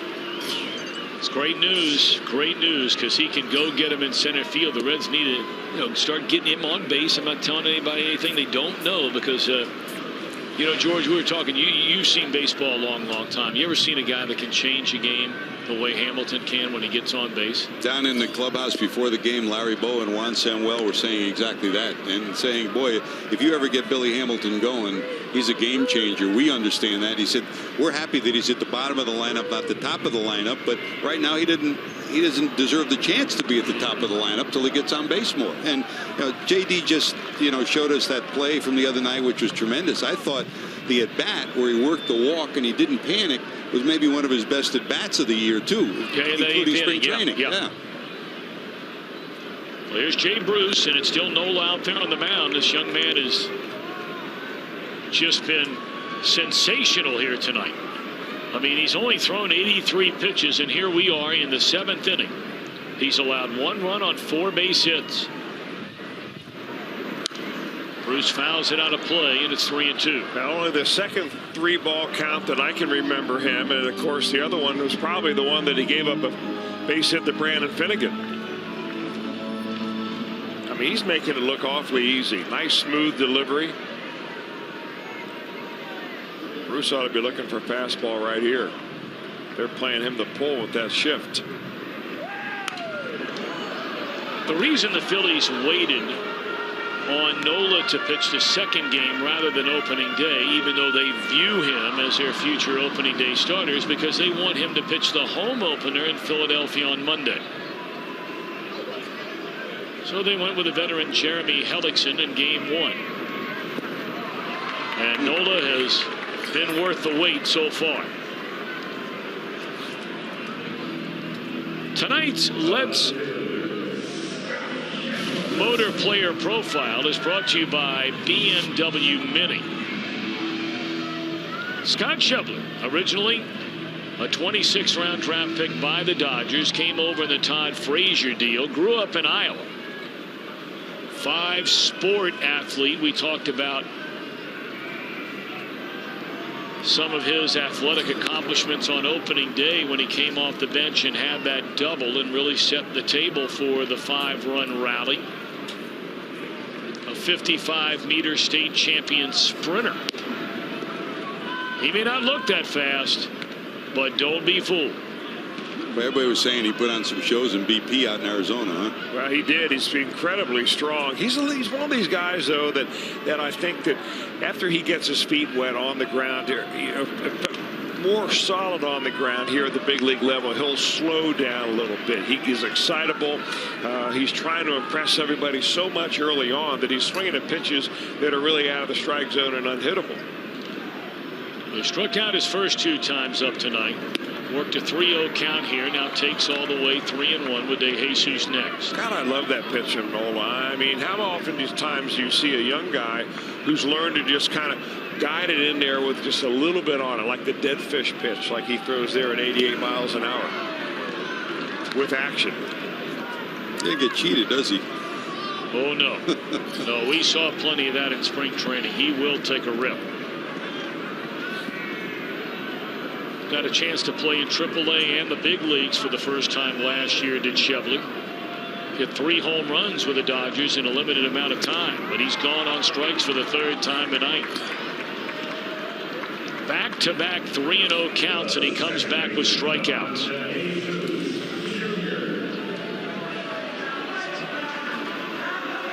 I've been lucky to work with USA Baseball, and twice Nola was among the finalists for the Golden Spikes Award. In the final year, he's one of the final 3. And everybody in our staff that followed him said this kid is going to be something special, something that will be able to have an impact on a major league club. He's already shown he can. Boy, he can pitch.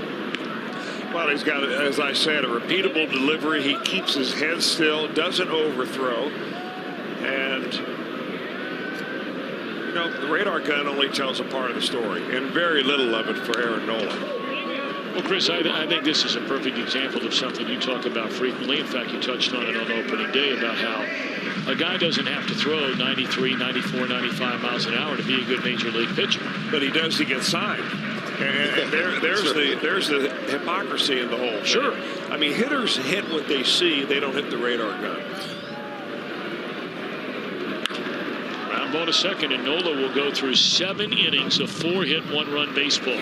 Hey, great being with you guys. George, we will see you Friday night in St. Louis, Tom. correct? Yes, amen. All right, buddy. Safe travels back See you, home. Christopher. All our best to the family. Safe. Honda game summary in the first inning. Michael Franco, an opposite field 2-run home run. That's all the scoring for the Phillies tonight. Brandon Finnegan. Chris, how good was he?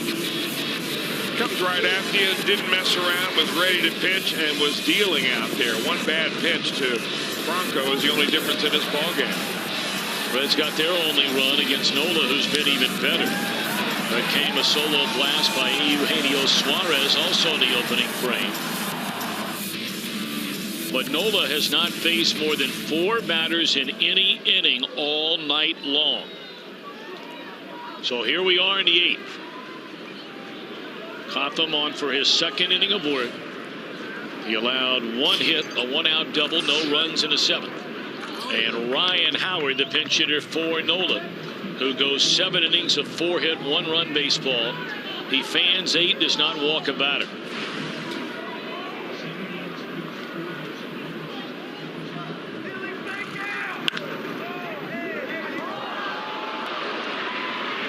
I don't know if that ball took a bad hop on Votto or what may have happened. I have no idea. It looked like he short-armed that ball, meaning he got his glove out there at the last second. He pulled his glove back. Now I'm watching it from the 3rd deck up here. We'll see it again. The Reds are playing in a rare defensive shift. Votto's right on the line, and it must have taken a bad hop because that was just a strange reaction. Although the way he turned around, it looked like he expected. Now we see the bad hop from that spot right there. It just took a dead left-hand turn on him. So Howard will come down for a pinch runner. Emmanuel Burris.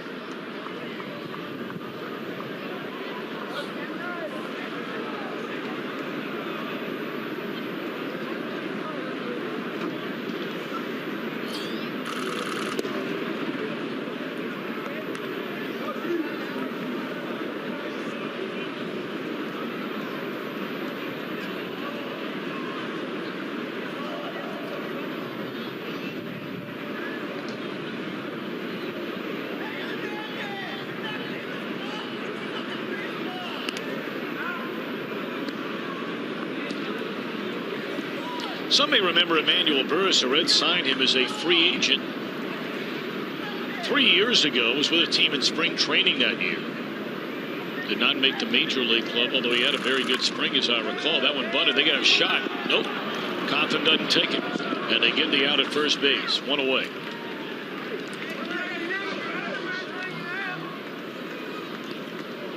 All right, so we've had opening day. Tonight we have opening night. And for the first time ever, don't miss a kids opening day. Presented by Frisch's Big Boy. That is this Sunday. It's going to be incredible. You arrive early, get a pregame kids block party, interactive games, a red carpet featuring mascots and more. Now all kids 14 and younger receive a Reds cap thanks to Frisch's Big Boy. Bring your youngster down. Sunday's supposed to be beautiful. Looking forward to a really nice day Sunday afternoon. Pirates in town. The first ever kids opening day.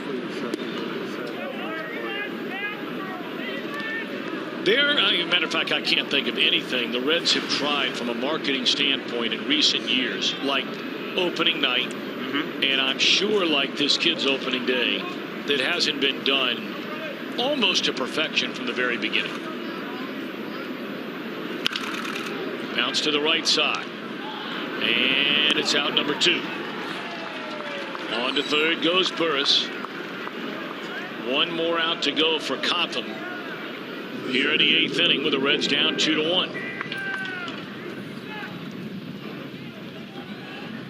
Well, I enjoy just about every one of the promotions they have. The Fireworks Fridays, a lot of ball clubs do them, but the Reds do them as well as anybody. With the Rousey people here in Cincinnati bringing maybe the best fireworks in all of baseball here. The Bark in the Park night, that's a howl. It's a, yeah. But and there's a lot of places in this ballpark to get good local craft beer.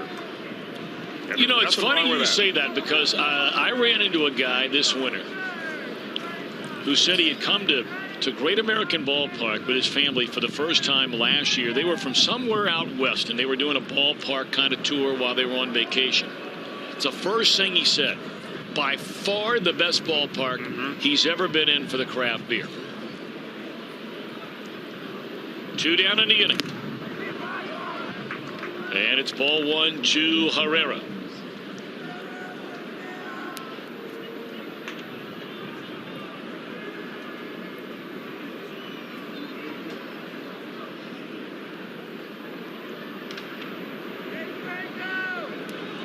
One and 0, and a fastball is high. 2-0 on Herrera.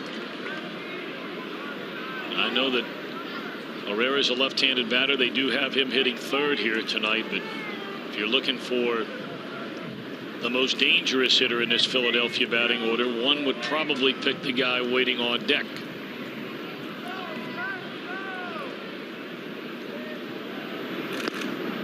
Two and one.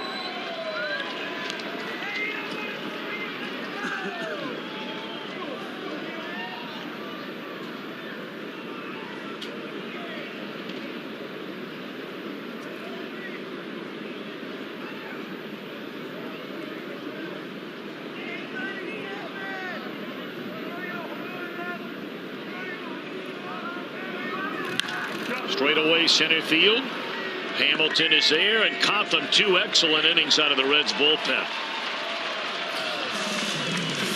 Reds are down a run. They bat in the 8th. The 8th inning was magic on opening day. Edition of the most expanded Reds highlights on the planet. You hear from the manager before anyone else and more. It's Reds Live. It's presented by Performance Kings Honda. And hey, Reds fans, Fox Sports Ohio has an exclusive ticket offer for you during the game. Log on to Reds.com/FSOhio. Use the code FSOhio, and you can purchase view-level tickets for Kids Opening Day this Sunday, April 10th, for just $10. This offer is good only through the game, so log on right now, Reds.com/FSOhio. And I have Kids Hat. Every kid 14 and under will get this cap. It's presented by Frisch's, a very good-looking cap. You've got some stashes there on the bill, on the back. Very nicely says Kids Opening Day 2016. So a great idea, Kids Opening Day. All the activities going on, plus this hat to boot, boys. All right, James, thank you very much. We know what happened in the 8th inning on opening day when the Reds came to bat down a run. They scored 5. The pitcher who was on the mound was David Hernandez.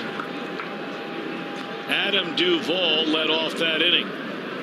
In the 8th inning tonight, David Hernandez is on the mound. Adam Duvall is the pinch hitter for Caleb Cotham. Well, it was a nightmare of an appearance for David Hernandez. As it turned out on his line, he never did retire a batter. He gave up a hit and 2 walks and was charged with 3 earned runs. And he was the beginning of the implosion of the Philadelphia Philly bullpen.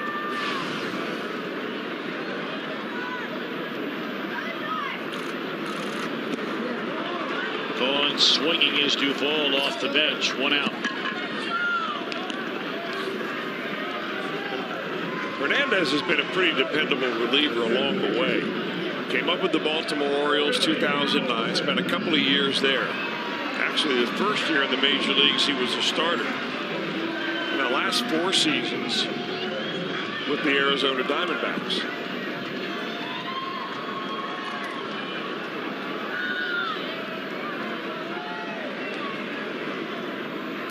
Now Billy Hamilton. Strike one. Hamilton has struck out twice.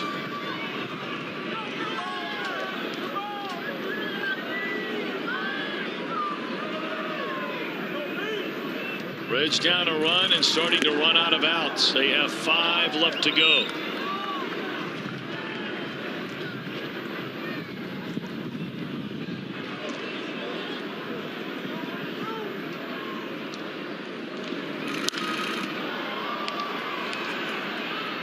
Looped foul and out of play off to the third base side, and now Billy in a hole at 1 ball and 2 strikes.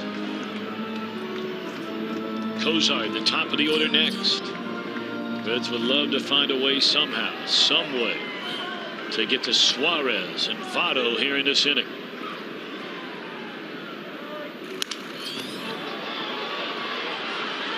Little double clutch. But the throw is in time by Galvis. Well, you can see Galvis charging hard, knowing that he had Hamilton busting it down the line, and he was trying to rush his throw a little bit, and that's maybe was going to give reason why he bobbled it. Just couldn't get a handle on it, but as soon as he got any kind of a grip, he had to cut it loose.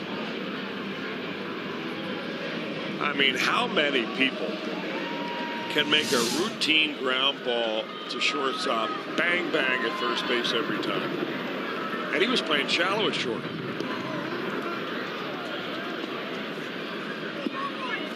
I mean, I'll take 10 of those to 1 pop-up fly ball off the bat of Billy Hamilton anytime.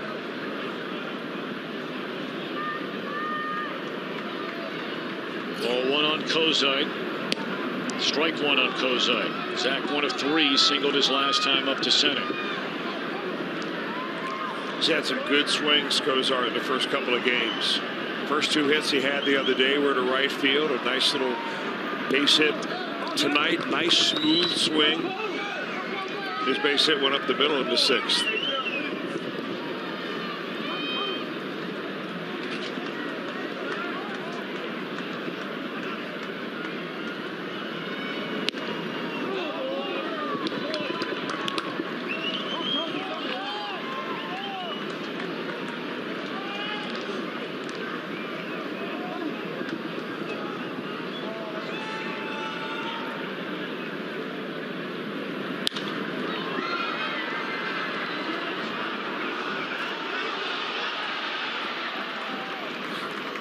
Reds are gone in order on the pop up to the second baseman Hernandez. We go to the 9th. Phillies lead 2-1. Brought to you by Toyota. For over 30 offers, visit buyatoyota.com. Toyota, let's go places. April in the OHIO continues tomorrow when the Reds host the Phillies for the final game of the series, an afternoon affair. Reds Live gets underway at noon. The first pitch will follow at 12:30. April in the OHIO is presented by Meyer. Charlie Morton, seen him for many, many years as a Pirate. He's generally pitched very well in his career against the Reds. Well, he's got a nice sinking fastball. If he's got that sinker working, he's always very tough against the Reds. Robert Stevenson takes the mound for the Reds. Yeah, we got to make mention that we talk about Robert Stevenson being a young pitcher coming up. He's actually older than tonight's pitcher, Brandon Finnegan, by about 2 months, but still, just goes to show you the youth that the Reds have. And we're seeing another young pitcher now, a pitcher that came over in that Aroldis Chapman deal from the Yankees, Blake Wood. No?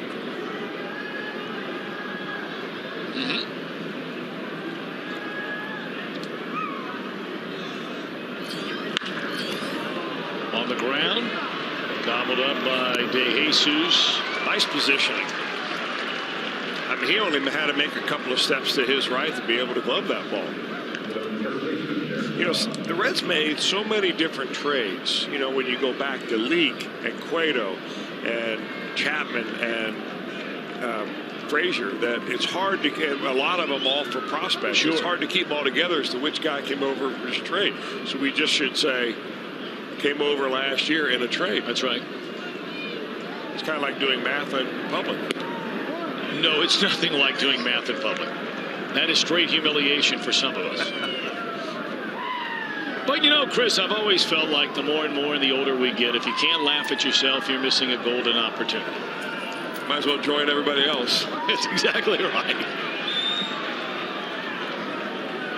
You know, it's interesting tonight. Joe Luck of our statistician came up with an unbelievable note. You know, here the Reds are facing the Philadelphia Phillies, Ryan Howard nor Carlos Ruiz, both on their active roster, in the lineup tonight. Of course, long gone Jimmy Rollins and Chase Utley. It's the first time the Reds have played a Philadelphia team without Howard, Ruiz, Rollins, or Utley in the lineup since the second to last game that was played at Old Riverfront Stadium. The 21st of September, 2002. Wow.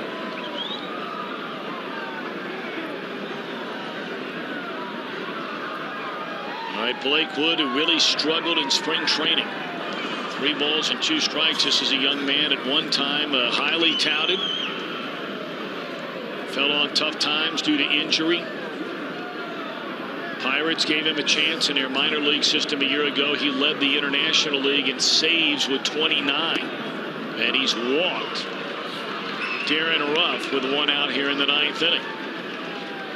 We remind you that T-Mobile customers can get a free season-long subscription to MLB.TV Premium. Go to T-Mobile.com/MLB. Sign up now to catch every moment on America's fastest growing LTE network. 1 on, 1 out. We're in the 9th. Phillies lead by a run.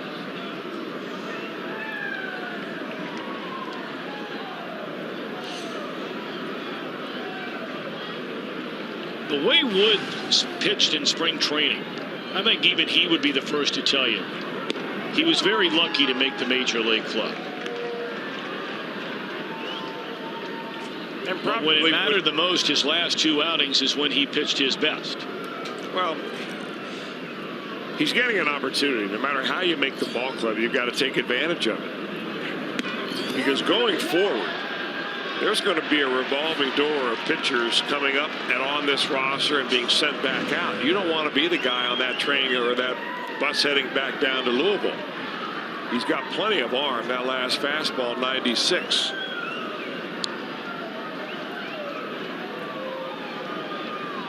Oh, and 2 on Rupp. And then pulls a string on it for strike 3. Boy, you go from 96 to 86. With the same delivery. Very impressive. The Reds front office will tell you they think Wood has a chance to be a very good pitcher for them this year. Well, they gave up a pretty good pitcher to get him. High fly ball down the left field line. Foul and a good thing. You're right. Off the bat of Borges. I'm corrected. It was a major league signing that they got him, right, on a free agent? Mm-hmm.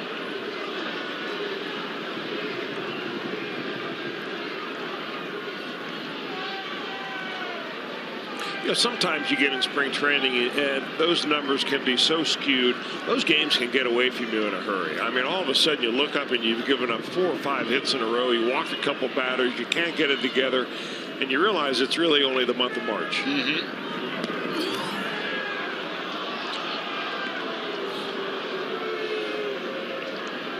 1 ball and 1 strike on Borges if you're looking ahead to the Reds' 9th inning.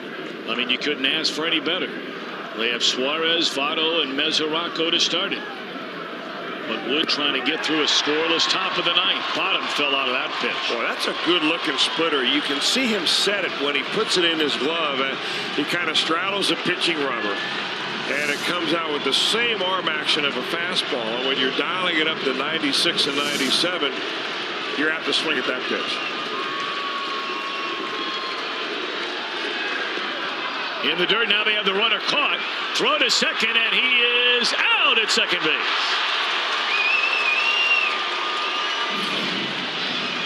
It's a nice play there by De Jesus. That ball tailed on him. He stayed with it. Here we go. Bottom of the ninth. Can the Reds win it? Fans baseball is back, and so are Super Saturdays. Ole Miss the first one this Saturday. Joey Votto and the Reds take on the Pirates. Arrive early, be one of the first 20,000 fans, and take home a Reds fleece blanket. You're going to need it. Presented by Coca-Cola. Our Volkswagen drive of the game is a man who will lead off the bottom of the ninth inning. All the way back in the very first inning, Eugenio Suarez drove one to the seats in left center field. That made it a 2-1 game. And guess what? That's our score here as he leads off the bottom of the ninth. The closer trying to nail it down. Dalyer Hinojosa takes over on the mound for the Philadelphia Phillies.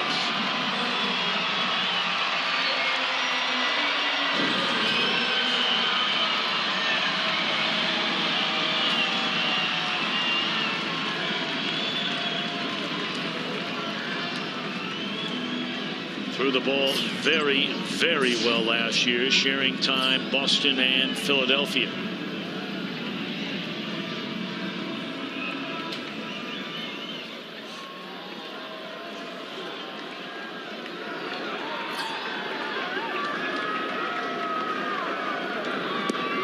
And it's ball one down low. He was claimed off waivers by the Phillies July the 15th. Red Sox only had him for a grand total of 2 years.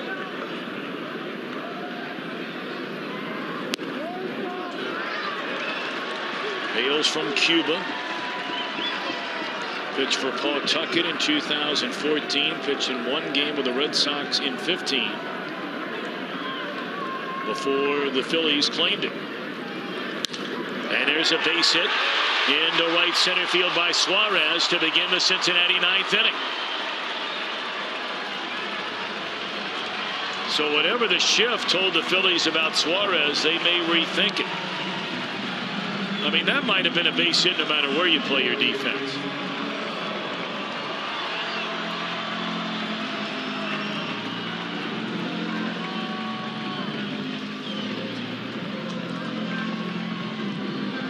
Well, now the question is, will they shift on Votto at all? Looks like they're going to play him straight up, but deep. They're moving the outfield back near the warning track. And of course, Votto came into his final at bat on opening day 0 for 3. Here he bats in the ninth inning tonight 0 for 3. We know what he did on opening day. Let's see about tonight.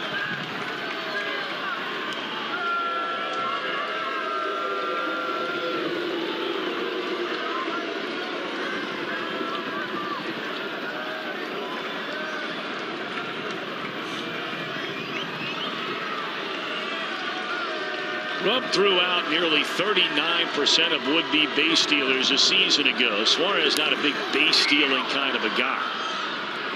And down a run with all the big hitters coming up here in the bottom of the ninth inning. Highly unlikely he would be put in motion. Yeah, but what you do want if you're Eugenio Suarez is to get a big enough lead at first base to score on a Joey Votto double. And that's the only reason they're going to throw over. They're not worried about Suarez and a steal. It's all about a secondary lead and getting a good jump on a base hit. Driven into left center field. And Hunter back to the edge of the warning track to get it. Suarez retreats, 1 out in the Reds' ninth. Votto a hitless game. Get ready for Reds action 30 minutes before the start of every game. Everything you need to know. It's called Reds Live right here on Fox Sports Ohio tomorrow at noon. Presented by Ray St. Clair Roofing. So now Mesoraco looking for his first hit in the first 2 games of this season.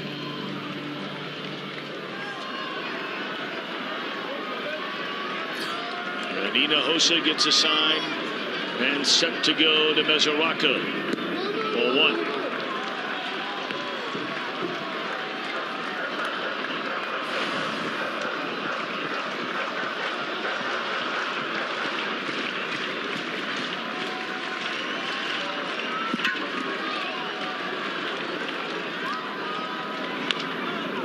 Little dribbler. It's going to stay fair, and Mesoraco will beat it out. Boy, the way he hit that bag, it almost makes you cringe momentarily. The way Cozart hit the bag last year, that was ugly watching Mesoraco hit that bag. Yeah, and he swung hard and hit it easy, but perfect placement down the the third base line. Hinojosa sticks it in his pocket right there, but watch Mesoraco as he hits that first base bag. Lunging for with that last stride, and he kind of slipped over the top of it. That's got to be slick and wet from the rain. Tyler Holt will come on to run for him.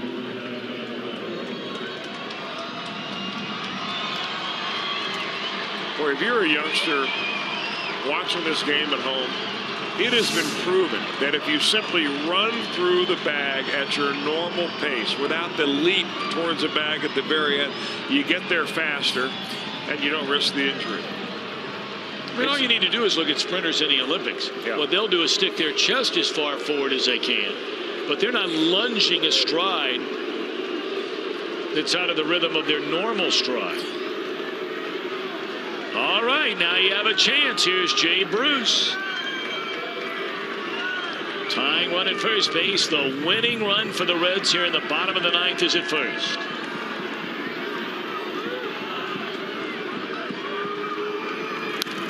Oh, he had a fastball to hit there. He'd like to have it back. He was tardy on it. Bruce 1 of 3 tonight. That was right there for the hit.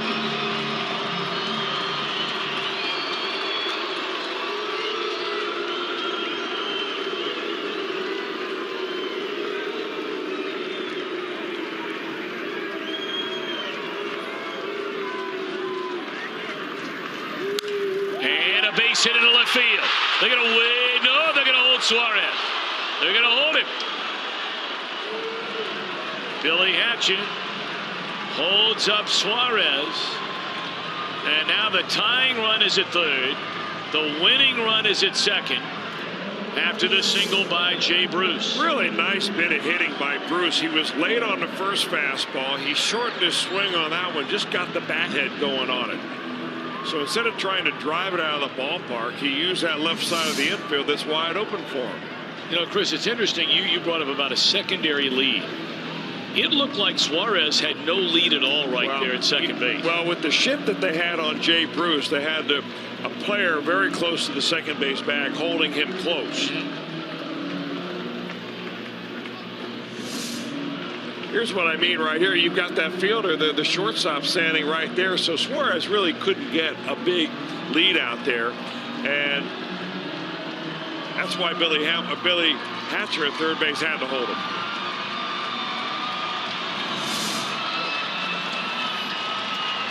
Well, here's Schebler, who has struck out swinging in each of his 3 times up tonight.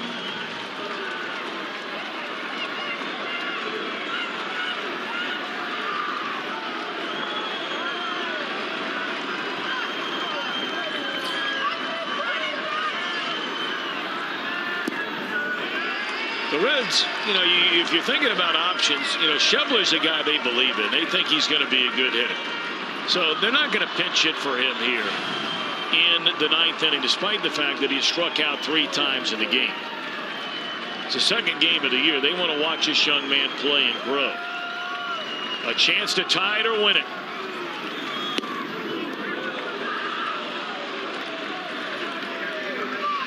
One thing, Hinojosa really likes that changeup he has. It has splitter action. It goes down.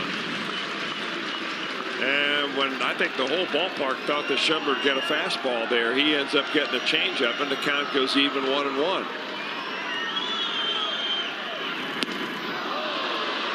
Schebler trying to hit that one into Covington. Yeah, this is where you shorten up, put the ball in play. You just watch Jay Bruce do it. Your turn to maybe do the same thing.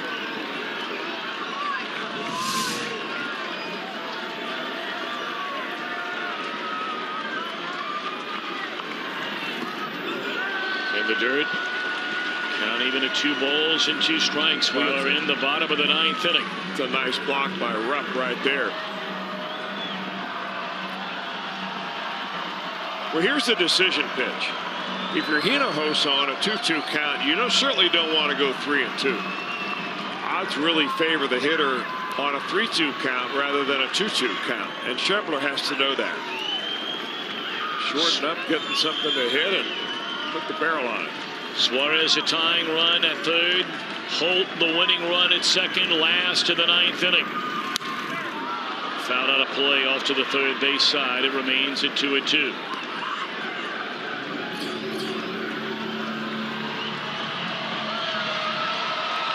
De Jesus Jr. next, but all eyes zeroed in on Scott Schebler.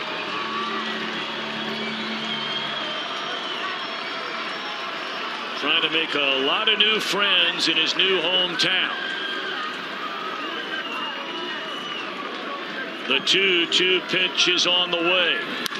In the air, left center field, hit a ton. Reds win! Reds win! Reds win!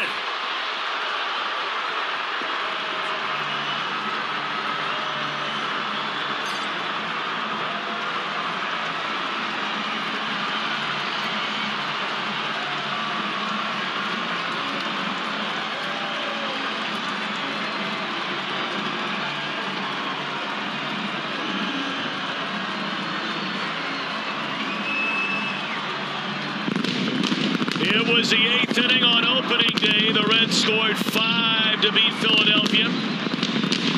They're completely shut down through the front 8 today. But in the 9th, they have as many hits as they had in the prior 8 innings combined.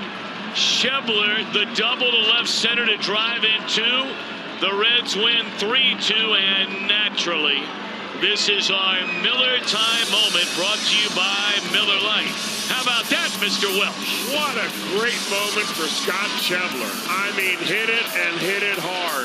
Over the head of the left fielder. This was a no-doubter. Up against the fence with the bases loaded. They're all off and running. An easy game-winning double for Scott Schebler. Man, oh man, that is 2 uplifting wins in a row for this ball club. They're feeling pretty good about themselves right now. Look at a kid from Iowa. You think he's excited?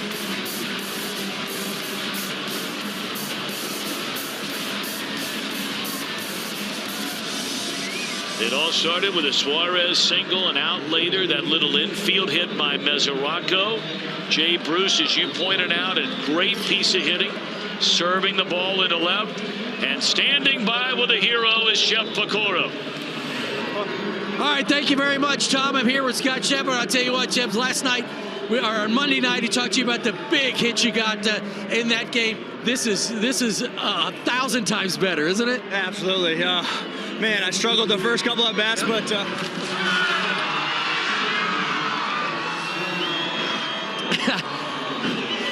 live TV, baby, right? Yeah. You know, I can't move that quick with the hip replacement here, but I still got out of the way a little bit there.